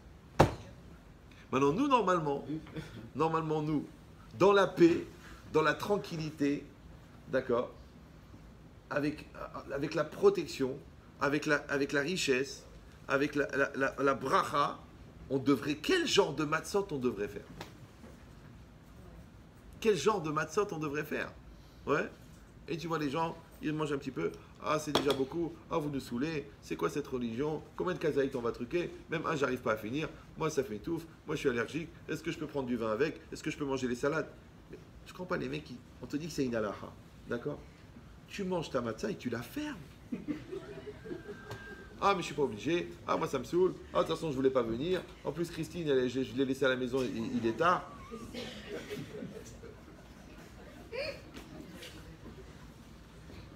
Combien de fois j'ai entendu la question? Ramin Chekrit, est-ce que c'est grave d'amener un goy ou une goya à la table de Pessah. Je dis, ben, si tu sors pas d'Égypte le soir de Pessah, quand est-ce que tu vas sortir? Ben, c'est pas évident. Et en plus, le pire, c'est que c'est la Goya qui pose le plus de questions sur la Gada. Tous les autres, ils s'en foutent, ils attendent le match. D'accord? Mais c'est quoi l'idée? Restez calme, le pire est à venir. Alors, donc ça veut dire quoi? Ça veut dire que vous avez compris, j'espère, ouais, vous avez compris. Qu'est-ce que ça veut dire? Parce que pour l'instant, on n'a pas commencé le cours, ouais. Qu'est-ce que ça veut dire? Osek ba mitzvah. C'est ça, Osek ba mitzvah. Osek ba mitzvah à 100% de ton acte. Osek ba mitzvah, toute la préparation à la mitzvah qui t'a amené à faire la mitzvah, c'est ça que tu as fait. Osek ba mitzvah, que toute ta tête, toute ta préoccupation, toute ta mahashava, elle est dans la mitzvah. C'est ça, Osek ba mitzvah. Ben dans la Torah, elle te dit, quand tu es au sec comme ça, pas terminer la mitzvah. T'as compris ou non? Mais si tu mets tes félines en vérifiant tes emails, si tu fais la Hamida en te disant combien tu dois miser en bourse, ouais. Si tu dis à ta femme que tu l'aimes, mais tu penses à la voisine pour trouver la motivation, d'accord? Si tu regardes des films bizarres parce que tu veux finir ton diplôme d'anatomie féminine, ouais. Si tu mens toute la journée parce que tu dis c'est mon métier, qu'est-ce que je peux faire? Ouais. Si tu es toute nue et tu n'as pas peur d'attraper froid sous prétexte que c'est la mode. Donc tu dois te demander, quand est-ce que tu vas commencer à faire des mitzvot? Parce que je dis Aosek ba mitzvah, pas tourmina mitzvah, ok. Mais Aosek ba mitzvah, pas tourmina avera. Calva Homer, ouais. Moi j'ai dit une blague, voilà, elle est un peu bizarre, elle est un peu crue, mais bon. On est entre nous et vous, des fois, vous savez très bien, on n'est pas obligé de manger avec la sauce. Si quelqu'un il va aux toilettes, ça peut arriver, ouais. Il va aux toilettes. Vous savez que les toilettes, en général, il y a un seul siège. C'est rare qu'il y a des toilettes, même quand c'est marqué toilette publique, il n'y a pas plusieurs sièges. Il y a un seul siège. Donc le mec, il va aux toilettes, il s'assoit, il ferme la porte, c'est bien, c'est par mesure de sécurité, il ferme la porte. Il y a un autre qui veut rentrer, il tape, il dit oh! Vite, j'ai besoin, sors, arrête, combien tu restes? Ah, ça suffit. Mais tu es en train de lire les 20 000 sous la mer ou quoi? Allez, sors de là, dégage, allez, libère. Et toi, tu dis, mais je peux pas, je suis en plein action, comment je peux faire, ouais? Et tu vas avoir ce mot incroyable, écoute bien, tu vas avoir ce mot incroyable, tu vas lui dire, mais c'est occupé. J'adore ce mot. C'est vrai, non? C'est occupé. Il dit, allez, pousse-toi, on va se mettre à deux. Il n'y a pas! Allez, sois cool, de toute façon, t'as vécu en Suède. Non! Même les Suédois, ils vont seuls aux toilettes. Donc, qu'est-ce que tu dis? Tu dis, excuse-moi, c'est occupé. Vous l'entendez, celle-là ou non? Oui. Bien. Donc, quand le Yetzara, il vient, il te dit, fais une Avera, tu dis, Mehila, Ani Rasouk, c'est occupé. Quand ta femme, elle veut te pousser à bout, tu la regardes, tu dis, écoute, mon amour, moi, je t'aime, d'accord? Je suis fatigué, t'es fatigué. Viens, nous deux, on va sortir de nos deux corps. On va regarder les deux brêles en train de s'engueuler, ouais, et on va regarder le couple magnifique qu'on a, et on va pas le pourrir pour ça. Pourquoi? Parce qu'on est tellement occupé au bonheur qu'on n'a pas le temps de s'engueuler. Ou non, on rentre dedans. Ah ouais, tu me fais ça, et après on regrette, on pleure, ça prend 3 semaines, et après 3 semaines, et on se met à chanter le premier pas. Non!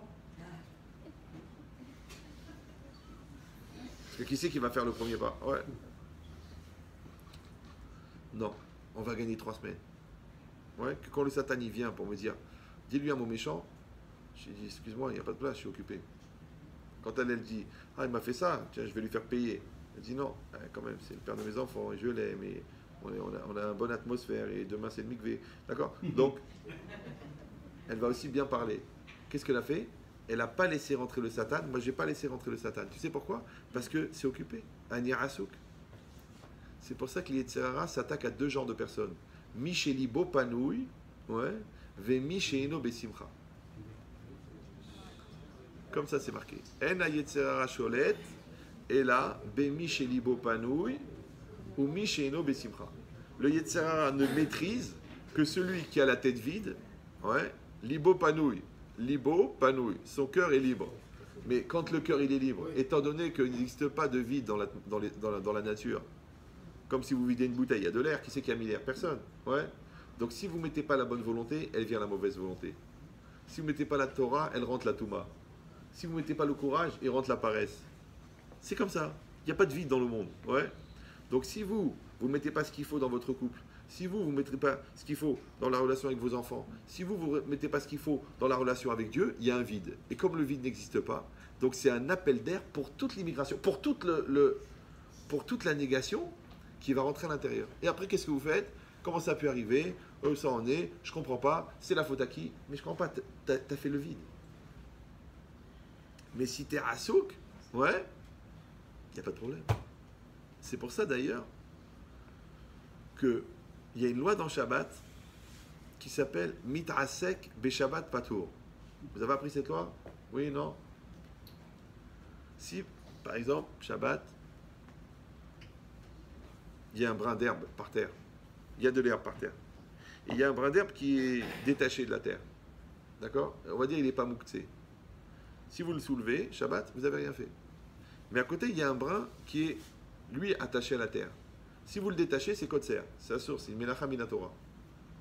Maintenant, vous avez voulu soulever celui qui était détaché, vous avez soulevé que celui qui était attaché. Vous avez transgressé Shabbat. Il faut un korban hatat. Ouais. Ouais. Maintenant, si vous saviez que c'était attaché, mais vous ne saviez pas que c'était Shabbat, vous devez amener un korban. Si vous saviez que c'était Shabbat, mais vous ne saviez pas que c'était assourd de faire ça, vous devez amener un korban khatat, parce que vous êtes involontaire dans la connaissance, soit de la loi, soit de la situation qu'on est le Shabbat. Mais si vous pensiez que vous étiez en train de soulever le brin qui était détaché, et que vous avez soulevé le brin qui était attaché, et que vous l'avez coupé, donc vous étiez occupé à un acte permis, et vous avez fait un acte interdit, ça s'appelle Mitrasek Beshabbat Pato.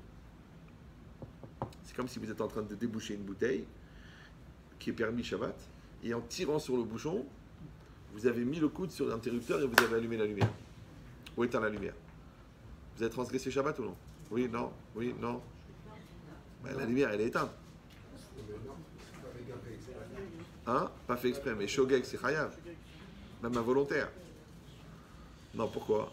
Parce que, encore une fois, si vous avez éteint la lumière, ouais, mais vous ne savez pas que c'est Shabbat, vous êtes Chayav d'amener un korban.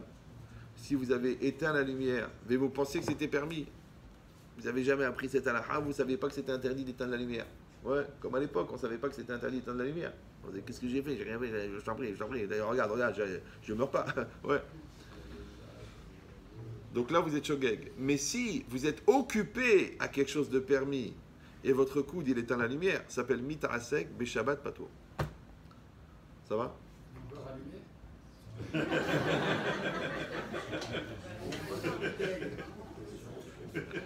Allô. Apprenez la nuance quand même. Ça évitera les surprises là-haut à 120 ans. Ouais. Maintenant, imagine qu'à la place de l'interrupteur, il y a l'œil de ta belle-mère. Il est comme ça. Est-ce que tu vas demander, est-ce que je dois faire l'autre œil pour coordonner? Ouais. Ah, je dis, mais j'ai rien fait d'après l'halakha. Et la belle-mère, elle dit, comment t'as rien fait? Regarde mon œil. Ouais. Mais c'est Mina Shamaim parce que tu es la belle-mère. C'est Mina Shamaim, d'accord? Donc la logique, c'est quoi? C'est que Mitasek Beshabbat Patour. Parce qu'on a besoin, pour que tu sois chayav, que tu sois volontaire, que tu sois conscient, ouais, et que tu agisses dans la chose. Ça s'appelle Melechet Marchevet. Maintenant, si tu es inconscient, ou si ça n'est pas ton acte, ou si tu n'es pas volontaire, il manque quelque chose dans l'acte, donc ça ne s'appelle pas que tu as transgressé le Shabbat entièrement. D'accord? Ça va. Maintenant, donc vous avez compris que Mitarasek Bashabbat, Patour. Maintenant, Mitarasek Bahaim, Hayav ou Patour? On a dit c'est quoi Mitarasek? Tu es occupé à quelque chose de permis et tu fais en même chose quelque chose d'interdit. Par exemple, tu es tellement à fond dans ton travail que tu négliges l'éducation de tes enfants. Donc tu es une Mitarasek dans le Chinour. Ouais. Toi, tu es tellement occupé au poker que tu rentres plus à la maison le soir. Donc tu es Mitarasek dans ton couple. Toi, tu es tellement occupé avec ton Yetzirah que tu ne fais plus aucune mitzvot. Donc, tu es mitarasek dans les mitzvot. Maintenant, mitarasek beshabbat patour, mais mitarasek bahaim hayav. Ça va? Maintenant, une personne, elle doit savoir jusqu'à quel point elle est oséket. Ouais, c'est-à-dire qu'en fait, que tu es en charge de ta vie, que tu es volontaire, que tu es en connaissance de cause, et que tu es positif dans chaque chose que tu fais. Ça s'appelle Osek va mitzvah. D'accord? Ah, si c'est comme ça, pourquoi la Torah, elle t'a dit pas tour? Ben, si je vais en faire 2, 3, 4, 5. Parce que la meilleure manière de rater une chose, c'est d'en faire une deuxième. Parce que quand tu fais deux choses à moitié, tu n'as rien fait de bien. Donc en fait, il faut que tu sois à 100% dans ce que tu fais. Maintenant, tu étudies la Torah maintenant. Tu coupes ton portable, tu connais plus personne, tu étudies la Torah. Maintenant, tu es avec tes enfants, tu éteins le téléphone, tu éteins la télé. Maintenant, tu es avec tes enfants. Tu dis non, mais j'arrive à faire les deux en même temps. Mais quand l'enfant il lève la tête de la Mishnah et il voit que tu regardes la télé, il fait un calva hamor. Il dit si déjà celui qui me demande d'étudier, il s'en fiche complètement. Pourquoi est-ce que moi je vais m'intéresser à un truc qui ne l'intéresse pas? Et voilà, t'as gagné. Il y a un marès de plus dans le monde. Mais si le gars, il s'assoit, il bouge plus, il dit pas, moi mon fils, tu es ma vie, tu es mon cœur, tu es mon amour. Ta Mishnah, elle m'intéresse, elle me donne la vie, elle me donne la force. Elle me donne la force de me battre toute la journée par la parnassa. Vas-y, je t'écoute. Il n'y a pas de téléphone, ni internet, ni copain, ni cousine, ni belle-mère, rien. Maintenant, je t'écoute. Vas-y, mon fils. Fais-moi la Mishnah. Ah, tu dis, ah, quelle fierté, quelle beauté vient mon amour. Je vois que tu as bien compris, je vois que tu as écouté le Rav, je vois que tu as bien appris. Cet enfant-là, tu lui as donné une pêche, il peut finir le Talmud. Compris ou non? C'est pareil. Ta femme, elle te raconte sa journée. C'est pas évident. Ouais, elle est fatiguée. Toi, tu rentres à 8 heures, mais elle, à 4 heures ou à 1 heure, elle se tape les 5 ouragans que tu lui as donnés. Ils viennent les 5, d'accord? Écrit les trucs, les nerfs, ils se bagarrent, les trucs. L'autre, il a mis de la lessive dans toute la maison. L'autre, il a collé des autocollants dans tout le couloir. L'autre, il a joué à D'Artagnan avec les yeux de son frère, avec les aiguilles à tricoter. D'accord? L'autre, il a fait pipi dans toute la maison.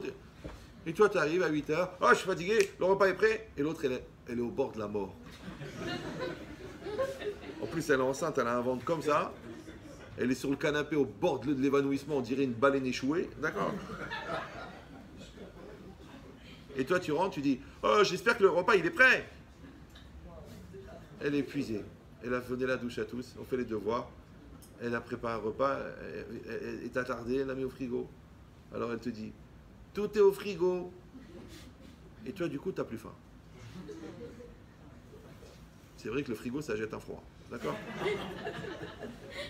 Parce que toi, tu veux le petit plat prêt, chaud, la petite salade coupée finement, le petit piquant écrasé, le whisky Rabbi Yitzhak Daniel avec les 2 glaçons, mais pas fondus. D'accord? Ah non, sinon ça déforme tout. Et que tu rentres, et une femme à côté, en tailleur, coiffée, maquillée, qui t'attend. Prête. Et tu rentres, qu'est-ce que tu trouves? La table, elle est vide. 3 tupperwares au frigo. Le whisky, il est encore posé là-bas. Tu dis, tu sais quoi? Je vais mourir. Je vais mourir. Mais mon amour, tu m'as dit que tu rentres à 8 heures. Il est 11h30 du soir. Ah, mais quand tu sais comment c'est, ça a traîné. Je te dis, j'arrive. Moi, je ne supporte pas quand les gens disent j'arrive. J'arrive. C'est quoi j'arrive? Ma chère aussi, il arrive. Lui, je peux l'attendre, mais toi, je vais t'attendre. Toi, crève, étouffe-toi. Tu me dis à quelle heure tu viens. Si tu me dis pas à quelle heure tu viens, va chez ta mère. J'arrive. Je suis en route. Il y a du monde sur la route. Eh oh, pour l'increr les oises. Ouais? Pour éviter de se casser les oises. D'accord? Donc, tu sais marqué 17h42. Et il ment pas. En temps réel. Tu dis, mon amour, à 43, je suis devant toi. C'est bien. Et si tu dis, j'arrive, en fait, tu n'es même pas parti du travail encore. C'est ça le problème. Après, tu dis, comment ça se fait que tu n'as pas confiance? Comment ça se fait que tu ne m'écoutes plus? Comment ça se fait que maintenant que j'ai besoin de toi, tu n'es pas là? Mais c'est normal, puisque moi, quand j'étais là, toi, tu n'étais pas là. Maintenant que toi, tu as besoin de moi, je ne suis pas là non plus. C'est Mida Keneged Mida. Mais si on fait le contraire, si on est toujours à l'heure, si on est sérieux, si on est dans les compliments, si on est dans l'investissement, si on est dans l'écoute, ouais. Mais tu sais ce qu'on fabrique? Un capital de couple, un capital d'amour. Ouais. Mais même si Chazvé Shalom, il y a un ouragan, même s'il y a même secrétaire. Ah, remarque, c'est un ouragan. C'est vrai, quand il a vu la secrétaire, il a dit comme un ouragan. Mais c'est ça l'idée. Que la personne, au fond, elle n'a pas construit le couple.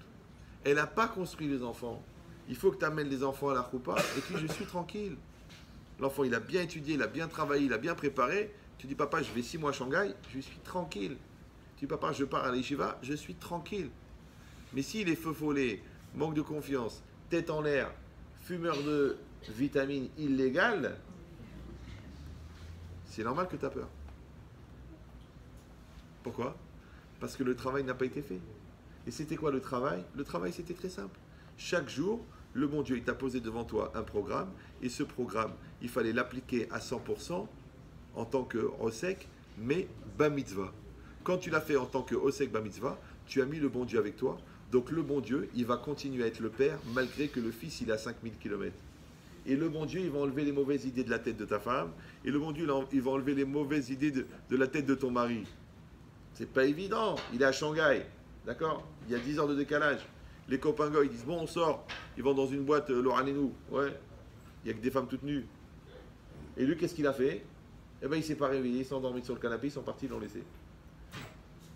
Au lieu, il est resté bloqué dans l'ascenseur. Au lieu, il n'a pas trouvé la route, il arrive en retard, il s'est découragé, il est rentré à l'hôtel. Tu sais pourquoi ça? Ça, c'est les prières de sa femme.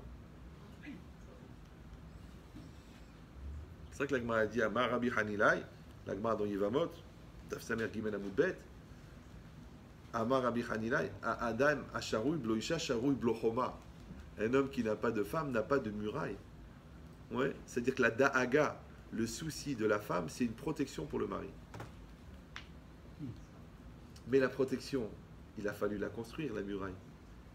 Donc en fait, quand tu fais ton Shalom Bayit, tu crées la personne qui va te protéger même quand tu n'es pas là. Et toi, tu sais que tu peux compter sur ta femme, parce que tu as construit. Ouais, et toi, tu sais que tu peux compter tes enfants, parce que tu as construit. Et bien toi, tu sais que tu peux compter sur Dieu, parce que tu as construit. Mais si tu as trouvé que les tefilines c'était trop compliqué, que le mikvé, tu avais peur d'attraper des microbes, que la cache-route c'est difficile parce que tu habites à Jérusalem.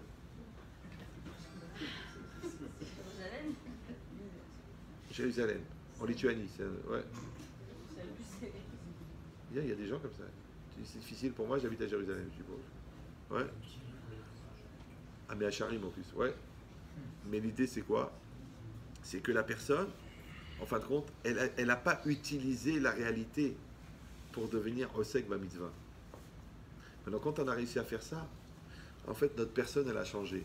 C'est pour ça que c'est marqué Ashre Misheba Lekan Vetalmudo Beyado.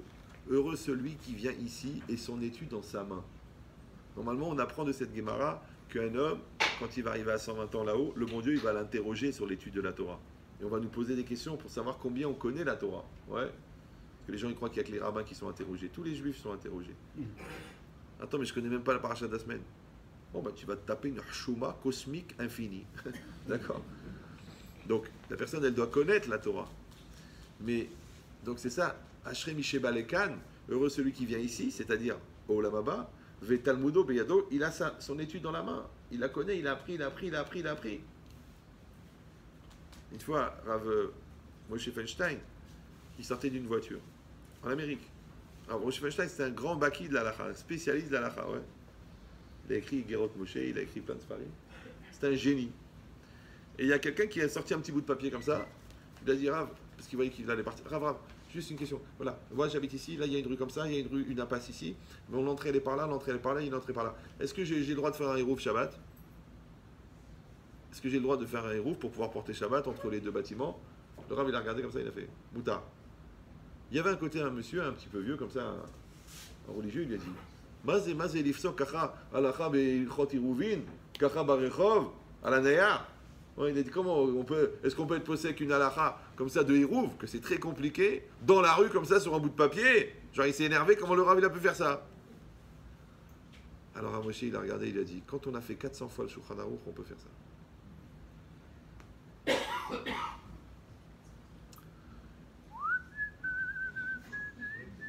Moi j'espère le finir une fois pour l'instant. Il a fait 400. C'est une marque, ça s'appelle Sakom. Ouais. Un juif, il doit étudier la Torah. Maintenant, Talmudo Beyado, la deuxième lecture, elle est donnée par le Rabbeinu Hananel. C'est que Talmudo Beyado, ça ne veut pas seulement dire que l'étude, elle est dans ta main, ça veut dire que tu maîtrises ta connaissance. C'est Talmudo Beyado, c'est Talmudo Begoufo. C'est-à-dire que la personne, elle est devenue ce qu'elle a appris. C'est-à-dire que pour toi, par exemple, la politesse, c'est pas une manière de se conduire. C'est intégré. Le respect, ouais. C'est pas que intellectuellement tu as compris qu'il faut être respectueux. Tu n'arrives pas à être irrespectueux. Tu n'arrives pas. Le vol, c'est pas que c'est assourd. Tu peux pas voler, c'est impossible. Tu as tellement intégré la notion de l'honnêteté, d'après l'halakha, que tu n'arrives pas à voler. C'est ta nature. Comme tu veux ou non. Comme quelqu'un, par erreur, il avait je ne sais plus quelle fait la vera, c'est un rave, il s'est mis à vomir. Il n'y arrivait plus. Ouais. Bon, mais ça veut dire quoi? Ça veut dire que sa nature, elle est devenue la Kedusha. Sa nature, elle est devenue la mitzvah. Or, comme vous savez que la mitzvah, elle est infinie, puisqu'elle existait avant que le monde existe, donc quand quelqu'un il devient une mitzvah, c'est normal qu'il va durer pour l'éternité. Maintenant, cette chimie de devenir infini alors qu'a priori tu es fini, ça s'appelle acquérir le monde futur. C'est pour ça qu'on a besoin que chaque mitzvah ait soit fait les shem mitzvah. Maintenant, les shem mitzvah, c'est quoi? C'est pas seulement de dire les shem mitzvah, kucha berichu. Non, c'est que là, tu te prépares, tu te mets en situation, tu dis maintenant, je vais faire mincha. Tu éteins le portable, tu éteins le truc. Je vois les gens pendant la Hazara, ils regardent leur email. Amen. Mais toi, tu vas aller au Lamaba de Google. C'est une mitzvah. C'est une mitzvah de l'éteindre. Tu l'éteins. Mais ça va, il y a 20 minutes de Chazara. Mais d'après la Rizal, la Chazara elle est plus importante que la première Amida. Maintenant, pendant la première Amida, tu te vois en train de faire tes mails? Non. Je te dis, la deuxième, elle est plus importante. Comment tu fais les mails? Ah, je ne savais pas. Ah, tu vas me dire de quoi je me mêle? Non, c'est toi de quoi tu te mêles. Donc vous avez compris, chaque halakha, elle doit se faire de manière particulièrement bien. Et ça, c'est ce qui va changer ta nature. C'est ça que tu vas devenir un ben olam haba. Pourquoi? Parce que si vous réfléchissez bien, ici dans le monde de la matière, ça va? La spiritualité, elle est à l'intérieur. Quelqu'un, il va réfléchir, où est-ce qu'il est enraciné? Est-ce qu'il est enraciné dans la spiritualité ou est-ce qu'il est enraciné dans la matérialité? D'accord? Et ça, c'est un petit peu la paracha que Vaïtrot Setsu, les deux, Esav et Yaakov, dans le ventre de leur mère. Rashi dit, quand il passait devant une maison d'Avodazara, alors Esav, il tapait pour sortir. Et quand il se passait devant une maison de prière, Beth Midrash, Yaakov, il tapait pour sortir. C'est quoi Vaïtrot Setsu? Rashi dit Milachon Ratz, c'est courir. C'est que Ratz, c'est Milachon Ratzon, c'est la volonté. Donc tu réfléchis dans ta vie, qu'est-ce qui te fait courir? Alors le Rav Yerucham Halevi, c'est un peu violent. Vous êtes prêts à écouter ou...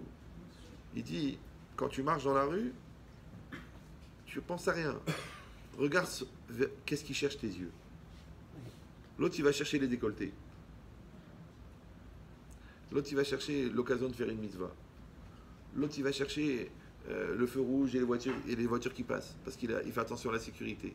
Ce que tu cherches, c'est ce que tu es.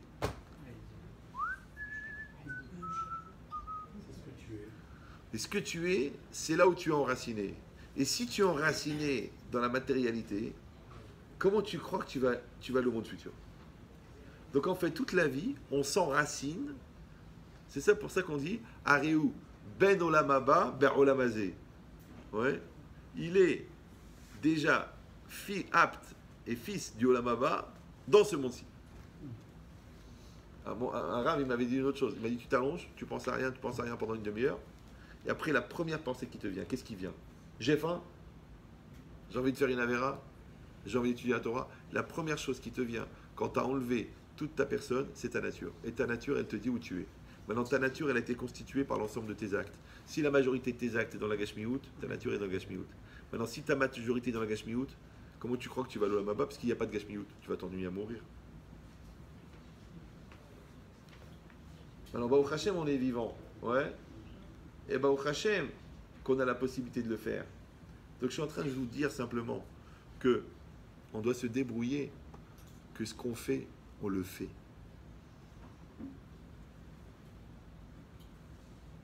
Vous voyez ce que je veux dire ou non? Ce qu'on fait, on le fait.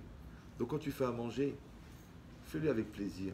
Ne dis pas ça m'étouffe, j'en ai marre, préparer les repas. Sinon, ne fais pas manger parce que tu vas mettre de la remma dans le manger. Et toi, quand tu travailles, dis je travaille. Eh ben, je suis obligé de travailler, je dois travailler, je veux travailler et je travaille. Maintenant, je travaille. Et je suis bien. Je n'ai pas l'angoisse du travail. Et quand je vais étudier, je ne dis pas j'aurais pu faire un business. Non, je dis ouais, j'ai pris cette heure-là pour aller étudier. Ma femme, elle accepte que je reste une heure en plus à la synagogue pour étudier. Donc, je vais étudier. Alors, c'est pas maintenant de t'endormir, de regarder tes emails, parce que tu vas recevoir un texto maintenant. Tu vas recevoir un email que tu as attendu toute la journée. Il va venir juste au moment où tu commences la Gemara. Et toi, tu fermes le téléphone, tu dis Ani Mekadesh et Azman Azé, les Gdushat à Torah. Et tu coupes le email. Tu dis maintenant, je l'ai attendu toute la journée. Mais réfléchis pourquoi il est venu juste au moment où tu commences à étudier. Pourquoi la cliente, elle vient un quart d'heure avant l'entrée de Shabbat? Pourquoi le business pourri, il vient juste le jour de la paye des employés et t'as rien pour les payer?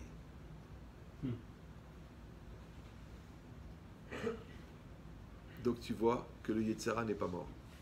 Kol hakavod, merci pour toi. Ouais. Donc tu dois faire le contraire. Tu vas dire, ok, j'ai vu l'épreuve, j'ai vu la proposition, j'ai vu la difficulté, et je suis là, et je réponds présent. Et je le fais. Et bien là, tu vas prendre ce qu'on appelle de la kvedout. Tu vas prendre du poids. Tu vas devenir kaved.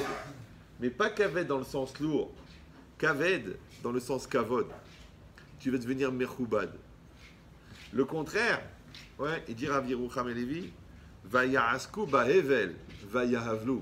Il dit le pasuk, ils se sont occupés, investis dans du hevel, dans de la vanité, dans de l'éphémère, dans de l'air, dans du vide, dans du néant, et ils sont devenus néants.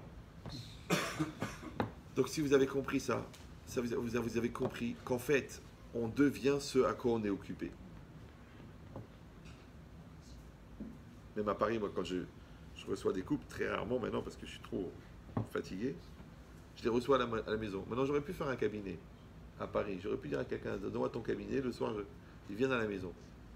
Parce que quand ils rentrent à la maison, dans la maison, au Hachem, il y a du shalom, il y a de l'écoute, il y a de la finesse, il y a de la gdusha, il y a de la pureté, il n'y a pas de télévision. Même les gens qui viennent nerveux, non religieux, avec la haine et la mort, ouais, ils se calment. Ils rentrent, ils se calment. Moi, une fois, ils sont venus, un couple avec des vigiles. Ils sont venus avec des blacks, les deux. Chacun avec des blackos. Pourquoi? Parce que chaque famille, écoutez bien, avait mis un contrat sur l'autre. Parce que le gars, il a trompé sa femme, et la femme, quand elle a vu ça, elle a trompé son mari. Les mecs, ils sont sortis trahis, les deux, ils ont dit chacun met un contrat, un vrai contrat. 5 000 € déposés chez un Turc pour ramener la personne en lanière. Ouais. Pour l'offrir à une usine de téfilin. Comme ça, au moins, lui qui ne les mettait pas. Donc il y avait un peu de tension quand ils sont rentrés à la maison. Ouais. Ils sont assis sur la... Ils sont calmés. Il m'a dit, on est bien chez vous. Je lui ai dit, vous êtes rentrés dans un hammam d'amour. Dans un hammam de midot. Vous êtes rentrés dans un courbouillon de kedusha. Donc même le non religieux, il se sent bien. Ça veut dire quoi? C'est que si déjà toi qui viens de temps en temps, tu peux régénérer et te calmer dans un endroit comme ça, imagine la personne qui habite là-bas, comment elle va se régénérer. Maintenant, si tu ne fais pas la recette et que tu ne fabriques pas le courbouillon, dans quoi elle va bouillir la viande? Donc tu fabriques ta maison, ouais, et tu crois que tu te fatigues à fabriquer ta maison, mais c'est ta maison qui te nourrit. Tu crois que tu te fatigues à éduquer tes enfants, mais c'est la satisfaction d'avoir fait des tzadikim qui te donne la force de continuer. Ouais. Tu crois que tu te crèves à faire les mitzvot, mais quand tu vois comment Hachem il est proche de toi, mais tu dis mais pour rien au monde j'aurais sacrifié ça. Ouais. Tu sens qu'Hachem il a main sur l'épaule, qu'Hachem il t'ouvre la porte du magasin, qu'Hachem il t'ouvre le crédit de la banque, qu'Hachem il t'envoie le bon chidour pour ta fille, mais tu devrais passer ta journée à dire le Hallel. Parce qu'il n'y a pas une plus belle sensation que de sentir la main d'Hachem dans ta vie. Comme il n'y a pas pire, Chazvé Shalom, le Alenu Simsilenu, que de sentir l'absence d'Hachem dans ta vie. Quand il n'y a pas la Siyata Nishmaya. C'est le gars, il a des millions d'euros, il n'a rien pour investir. Ouais. L'autre, il a des idées de fou, il n'a pas d'argent. Celui-là, il a un potentiel incroyable, mais il n'a pas confiance en lui. Ouais. Celle-là, elle veut se marier, d'accord, mais elle est tellement makpida et ça, qu'elle n'arrive pas à rencontrer quelqu'un. Donc tu vois le dommage, que des gens, ils ont tout pour réussir, mais il leur manque le principal. Il leur manque la Emouna. Maintenant, la Emouna, en Dieu, elle implique la Emouna en soi. Parce que quand tu vas avoir la Emouna en Dieu qui est en toi, tu vas être obligé d'avoir la Emouna en toi. C'est pour ça que tu dois avoir confiance en toi et confiance en Dieu. Maintenant, plus tu vas avoir confiance en Dieu, plus tu vas voir qu'Hachem, il t'aide. Comme tu vois qu'il t'aide, tu penses que tu as une part dans cette réussite, donc ça te donne la confiance en toi. Par contre, plus tu te plantes, plus tu perds la confiance. Après, à la fin, ça devient chronique, tu n'oses plus sortir de chez toi parce que tu dis à chaque fois que tu fais autre chose. Ça ne marche pas. Alors qu'en fait, c'est simplement parce que tu n'as pas aidé Dieu à t'aider. Maintenant, Hachem, il fait ce qu'il veut, où il veut, quand il veut. Donc, vous en faites pas. S'il y a 50-50, c'est 50% à lui, il va les faire. Il peut les faire. Mais toi, est-ce que tu fais les tiens, toi? Je vous dis la phrase, et après, je vous laisse tranquille. Le Chazonish, il dit, parce que c'est marqué dans la Gemara, il m'allait à Kadosh Borou Ozro, Yev Charlo. Si Hachem n'aide pas l'homme à lutter contre son Yetzerara, l'homme ne réussira pas. C'est-à-dire que le Yetzerara, il est trop fort. Alors toi, tu dis, mais je ne comprends pas. Si le Yetzerara, il est trop fort, c'est-à-dire que je n'ai pas de libre arbitre. Maintenant, si je demande à Dieu de m'aider, donc c'est Dieu qui m'aide à lutter contre le Yetzerara, donc c'est lui qui fait la mitzvah. Et ça ne sert à rien, puisque Akol Bidei Shamaim Chutz Mirat Shamaim, tout est entre les mains du ciel, sauf la crainte du ciel. Donc si c'est Hachem qui m'évite la Vera, donc moi j'ai aucun mérite, alors quel intérêt de demander à Dieu de t'aider, puisqu'en t'aidant, il t'enlève le mérite? Il répond non. Il m'allait à Kadosh Brou Ozro. Ça veut dire que toi, tu vas faire ta part. Ouais. Toi, tu vas tourner les yeux. Toi, tu vas inscrire l'enfant dans la bonne école. Toi, tu vas fixer des heures de Torah. Toi, tu vas t'engager à travailler dans un endroit cachère. Toi, tu fais ta part. Hachem, il va faire le reste. Il va t'aider. Pourquoi? Parce que ton erreur, c'était de croire que ta part, c'est de faire tout.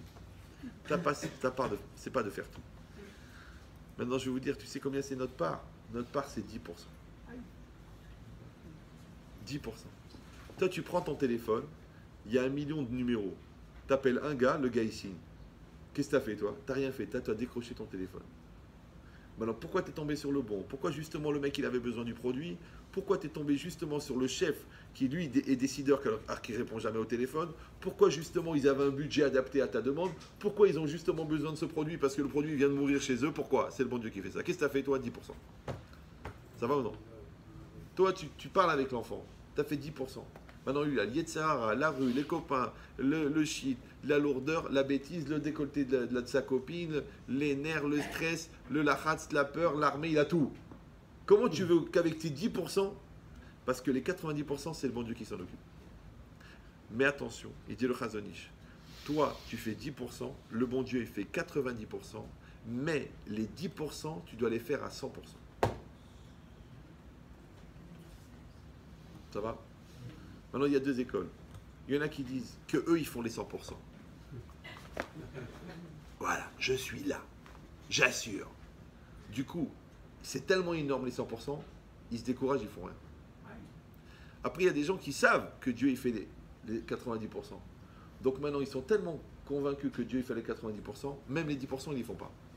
De toute façon, à quoi ça sert? De toute façon, la parnassa, elle est fixée. De toute façon, Hachem, il donne le shalom baït. De toute façon, c'est Hachem qui décide de la grossesse. Donc, même si on n'a pas de relation, elle va tomber enceinte. Non, j'ai eu ça. Un gars, il a fait tous les gynécologues de Paris, les spécialistes de la stérilité, les sexologues.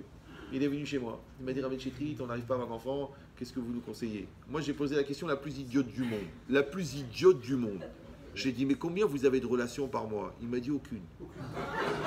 Non, vraiment. Hein. Moi, je mens pas en public. Le mec, il m'a regardé dans les yeux, il m'a dit, Rav, aucune. Elle ne m'intéresse pas, elle est moche, elle est plate, comme ça. Je lui ai dit, mais alors à quoi ça sert d'aller voir tous les spécialistes de la stérilité, tous les sexologues, comme ça, hein, à Paris? C'est une histoire qui a à peu près 28 ans. Ouais, il m'a dit, elle ne m'excite pas, elle ne m'intéresse pas. Je lui ai dit, mais alors, comment il va naître le bébé? Parce que l'Immaculée Conception, c'est arrivé qu'une fois. On n'a que des problèmes, on est obligé de l'accrocher pour se rappeler de lui.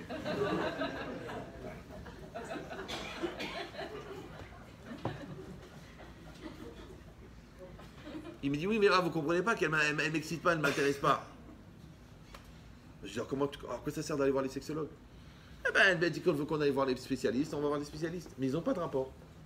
Je dis, moi, j'ai pas la télé, donc j'ai envoyé spécial en direct. Devant moi, je dis, ils sont là, je regarde, je dis, il y a une caméra cachée ou là?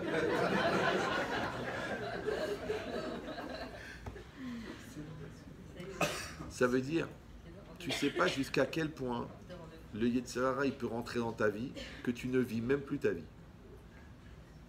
Comme les gens qui comprennent la valeur de ce qu'ils ont perdu après qu'ils l'ont perdu. Comme les gens qui comprennent l'importance de la santé quand ils tombent malades. Comme les gens qui décident d'arrêter de manger du sucre quand ils ont 9 de diabète, 9 grammes, ouais. Ça existe. Alors je te dis, Hachem, il nous a fait une bonté extraordinaire. C'est qu'il nous a donné la Torah. Et la Torah, qu'est-ce qu'elle te donne? Elle te donne la prévention. D'accord? C'est pour ça que c'est marqué Ki ani Hachem rofecha. Ouais. Car je suis l'Éternel, ton médecin. Et là-bas, il y a une marloquette. Est-ce que ani rofecha, ça veut dire que en appliquant la Torah, ouais, tu pourras soigner ta maladie, ou en appliquant la Torah, tu n'auras pas besoin de te soigner puisque c'est moi qui te soigne. Maintenant, il n'y a pas de différence entre dire Ki ani Hachem rofecha, ouais, ou Ki ani Hachem mevilecha bracha, Ki ani Hachem noten lecha parnasa, Ki ani Hachem amechanech et ha'iladim, Ki ani Hachem. C'est sûr, ouais. Il faut avoir cette émouna jusqu'à quel point Hachem il est là avec nous. Mais tu dois faire tes 10%. Mais à 100%. Tu sais comment il s'appelle les 10% à 100%? Ça s'appelle Arosek ba mitzvah, patur mina mitzvah. Donc c'est ça le secret. Le secret, c'est que chaque chose que tu vas faire, tu vas la faire à 100%. Tu ne vas pas penser à ce que tu as fait hier, tu ne vas pas penser à ce que tu feras demain, tu ne vas pas penser à ce que tu aurais pu faire, tu vas penser à ce que tu fais. Maintenant, je mets les téfilim. Maintenant, je mange kasher. Maintenant, je fais le Birkat Amazon. Maintenant, je vais m'habiller. Maintenant, je vais parler avec ma femme. Maintenant, je vais parler avec mon enfant. Chaque séquence, c'est une mitzvah. Chaque mitzvah, elle a des halachot. Et chaque mitzvah, c'est un lien particulier avec le divin. Et chaque mitzvah, elle te donne une part du monde futur. Quand ta vie, elle a cumulé comme ça, d'une mitzvah à l'autre, c'est ça, Michaïl el Chaïl. Ouais. Ce que tu vas trouver à la fin de ta vie quand tu vas te retourner, tu vas retrouver toutes les mitzvot que tu as faites. De la même manière, un couple qui a travaillé, ouais. Moi, toujours, je dis, faut faire. Pourquoi on fête l'anniversaire de mariage? Tous les ans, on fait un restaurant, ou un week-end. Alors, on est là tous les deux. Mon amour, ça fait 8 ans. Mon amour, ça fait 10 ans. Ça sert à rien. Si c'est pour compter, ça sert à rien. De toute façon, tu as pris perpète. D'accord? L'anniversaire de mariage, c'est pour faire le bilan. Le bilan de l'année d'avant et le projet de l'année prochaine. Je rappelle, mon amour, l'année dernière, on avait dit, cette année, on va travailler sur la communication. D'accord? Le langage, l'investissement, la compréhension, le droit à l'autre de s'expliquer, de définir qu'est-ce que c'est la tête, que chacun il a le droit de dire à l'autre qu'est-ce qu'il ressent, comment il vit les choses, cette année, on a fait. Alors, est-ce que tu me donnes, mon amour, le brevet de communication, tu me le donnes ou non? Ah oui, on se parle à 100%, on est sur la même longueur d'onde, on fait un, parce que communiquer c'est comme un c'est comme un. Alors qu'est-ce que tu veux cette année? Cette année, mon amour, je voudrais qu'on parle d'argent. Non, on verra l'année prochaine si tu veux, d'accord? Cette année, je voudrais qu'on parle de la famille. Ouais. Si vous allez dire, je suis complètement débile. Mais moi, j'ai des gens, 27 ans de mariage, 27 ans, ils sont encore, attention, c'est ta mère, toi et ta famille, de toute façon, elle prend trop de place, et lui, est influence, de toute façon, toi, tu écoutes ton truc, et toi, tu... Et ouais, tu dis, mon amour, ça fait 27 ans et 9 enfants. J'ai 44 ans. Tu crois que je suis encore dans la tête de ma mère? Ah, mais je la connais, elle est influençable. Peut-être c'est toi qui n'as pas confiance en toi et tu penses que moi, je suis influençable. C'est possible. Donc, je dis la logique. C'est que nous, on va dire cette année, on va parler de la relation avec la famille. Comment tu veux que ça se passe? Où est-ce qu'on est la priorité? Est-ce qu'on passe avant les parents? La Torah, elle a dit que le Shalom Bayit, c'est avant le Kibbutz Avayim. Ouais. Après, est-ce que notre couple, il passe avant l'argent? Est-ce que notre couple, il passe avant les amis? Est-ce que notre couple, il passe avant le poker? On décide. Donc en fait, qu'est-ce qu'on fabrique? On fabrique une échelle de priorité commune dans laquelle on va décider, où est-ce qu'il est notre couple. Ça prend un an. L'année prochaine, on va faire l'anniversaire du Lekav Zechut. L'année d'après, on va faire l'anniversaire du Chesed adapté à l'autre. L'année d'après, on va faire l'anniversaire de qu'est-ce que c'est le Kavod, qu'est-ce que c'est le respect, qu'est-ce que c'est le droit d'exister, qu'est-ce que c'est la place de l'autre, qu'est-ce que c'est que en respectant l'autre, je continue à exister quand même. C'est pas s'annihiler pour l'autre, c'est réussir à coexister ensemble avec nos différences. Un an, et je suis gentil un an, il y en a 32 ans, ils n'ont pas réglé le problème. D'accord? Donc en fait, qu'est-ce que c'est ça l'anniversaire? Maintenant, de la même manière que tous les ans, tu fais un anniversaire, vous avez compris, de ton couple, pour que ton couple évolue, maintenant, tu peux aller aux Bahamas, vous pouvez le faire à Venise, vous pouvez partir à Budapest. Ah, vous pouvez faire le kiff, vous n'êtes pas obligé de faire ça comme des ingénieurs, ouais. Mais il y a un projet. Il y a un projet. Et ce projet, il vous apporte. C'est pour ça que quand vous revenez, vous êtes plus unis. C'est logique. Mais de la même manière que tu entretiens ton couple avec ton conjoint, tu dois réfléchir à ton couple avec le bon Dieu. Ça va? Eh bien, ton couple avec le bon Dieu, c'est comment tu es dans la mida, comment tu es dans la mitzvah, comment tu es dans l'épreuve, comment tu es dans la peur, comment tu es dans la lourdeur, comment tu es dans la débauche, comment tu es dans la clarté d'esprit. Tu fais le bilan tous les ans. Comment il s'appelle le bilan de ton couple avec le bon Dieu? Il s'appelle Rosh Hashanah. Comme c'est beaucoup un an, on t'a dit t'as qu'à faire un bilan par mois. Ça s'appelle Rosh Chodesh. Comme ça ne suffit pas parce que tu évolues beaucoup, on t'a dit t'as qu'à faire un bilan par semaine. Ça s'appelle Shabbat. Ouais. Comme c'est difficile, on t'a dit fais un bilan chaque jour. Ça s'appelle Kriyat Shema Alamita. Avant de dormir, tu fais un petit bilan de ta journée. Maintenant, le bilan de la journée, c'est pas seulement qu'il faut faire tes chouvas sur la vérote de la journée. Ouais. Vous savez pourquoi on fait vidouille avant de dormir? Vous savez ou non? Non? Parce qu'avant de dormir, parce que quand on dort, on monte là-haut, on est jugé.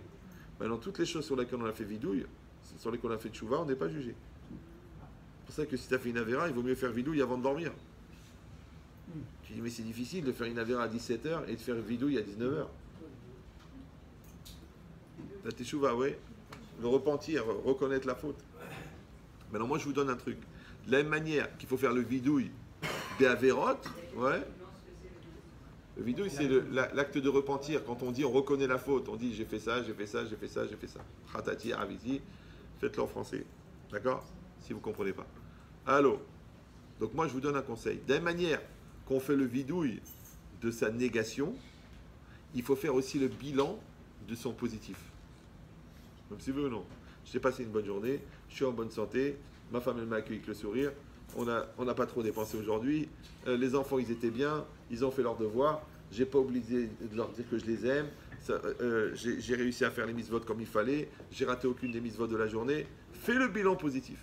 Et tu verras que ce cahier-là de bilan positif, c'est ça qui va te donner le capital de Simcha pour que quand elle va venir le nisayon de la tristesse, tu pourras lui dire, mais je peux pas, je suis heureux. Je suis occupé. Ouais. Quand il va venir le regard de l'autre, tu vas dire, je peux pas, j'existe personnellement, j'ai pas besoin de toi pour exister. Quand il va venir la vengeance, tu dis, je peux pas, je suis tellement occupé à dire merci que j'ai pas le temps de voir des défauts. Donc vous avez compris que le principe de Oseg Ba Mitzvah, combien il a une amplitude, combien il est grand, combien il est énorme, combien en fait il est infini. Maintenant, si quelqu'un il a l'intelligence de le vivre à 100%, ouais, il est kol kulo mitzvah. Kol kulo mitzvah. Ouais. Comment elle va venir la vera? Comment elle va venir la peur? Comment elle va venir le doute? Comment elle va venir la dépression? Comment elle va venir la tentation? Comment elle va venir le mensonge? Puisqu'il n'y a pas de place. Parce que quand la bouteille elle est pleine, tu peux rajouter quelque chose, toi?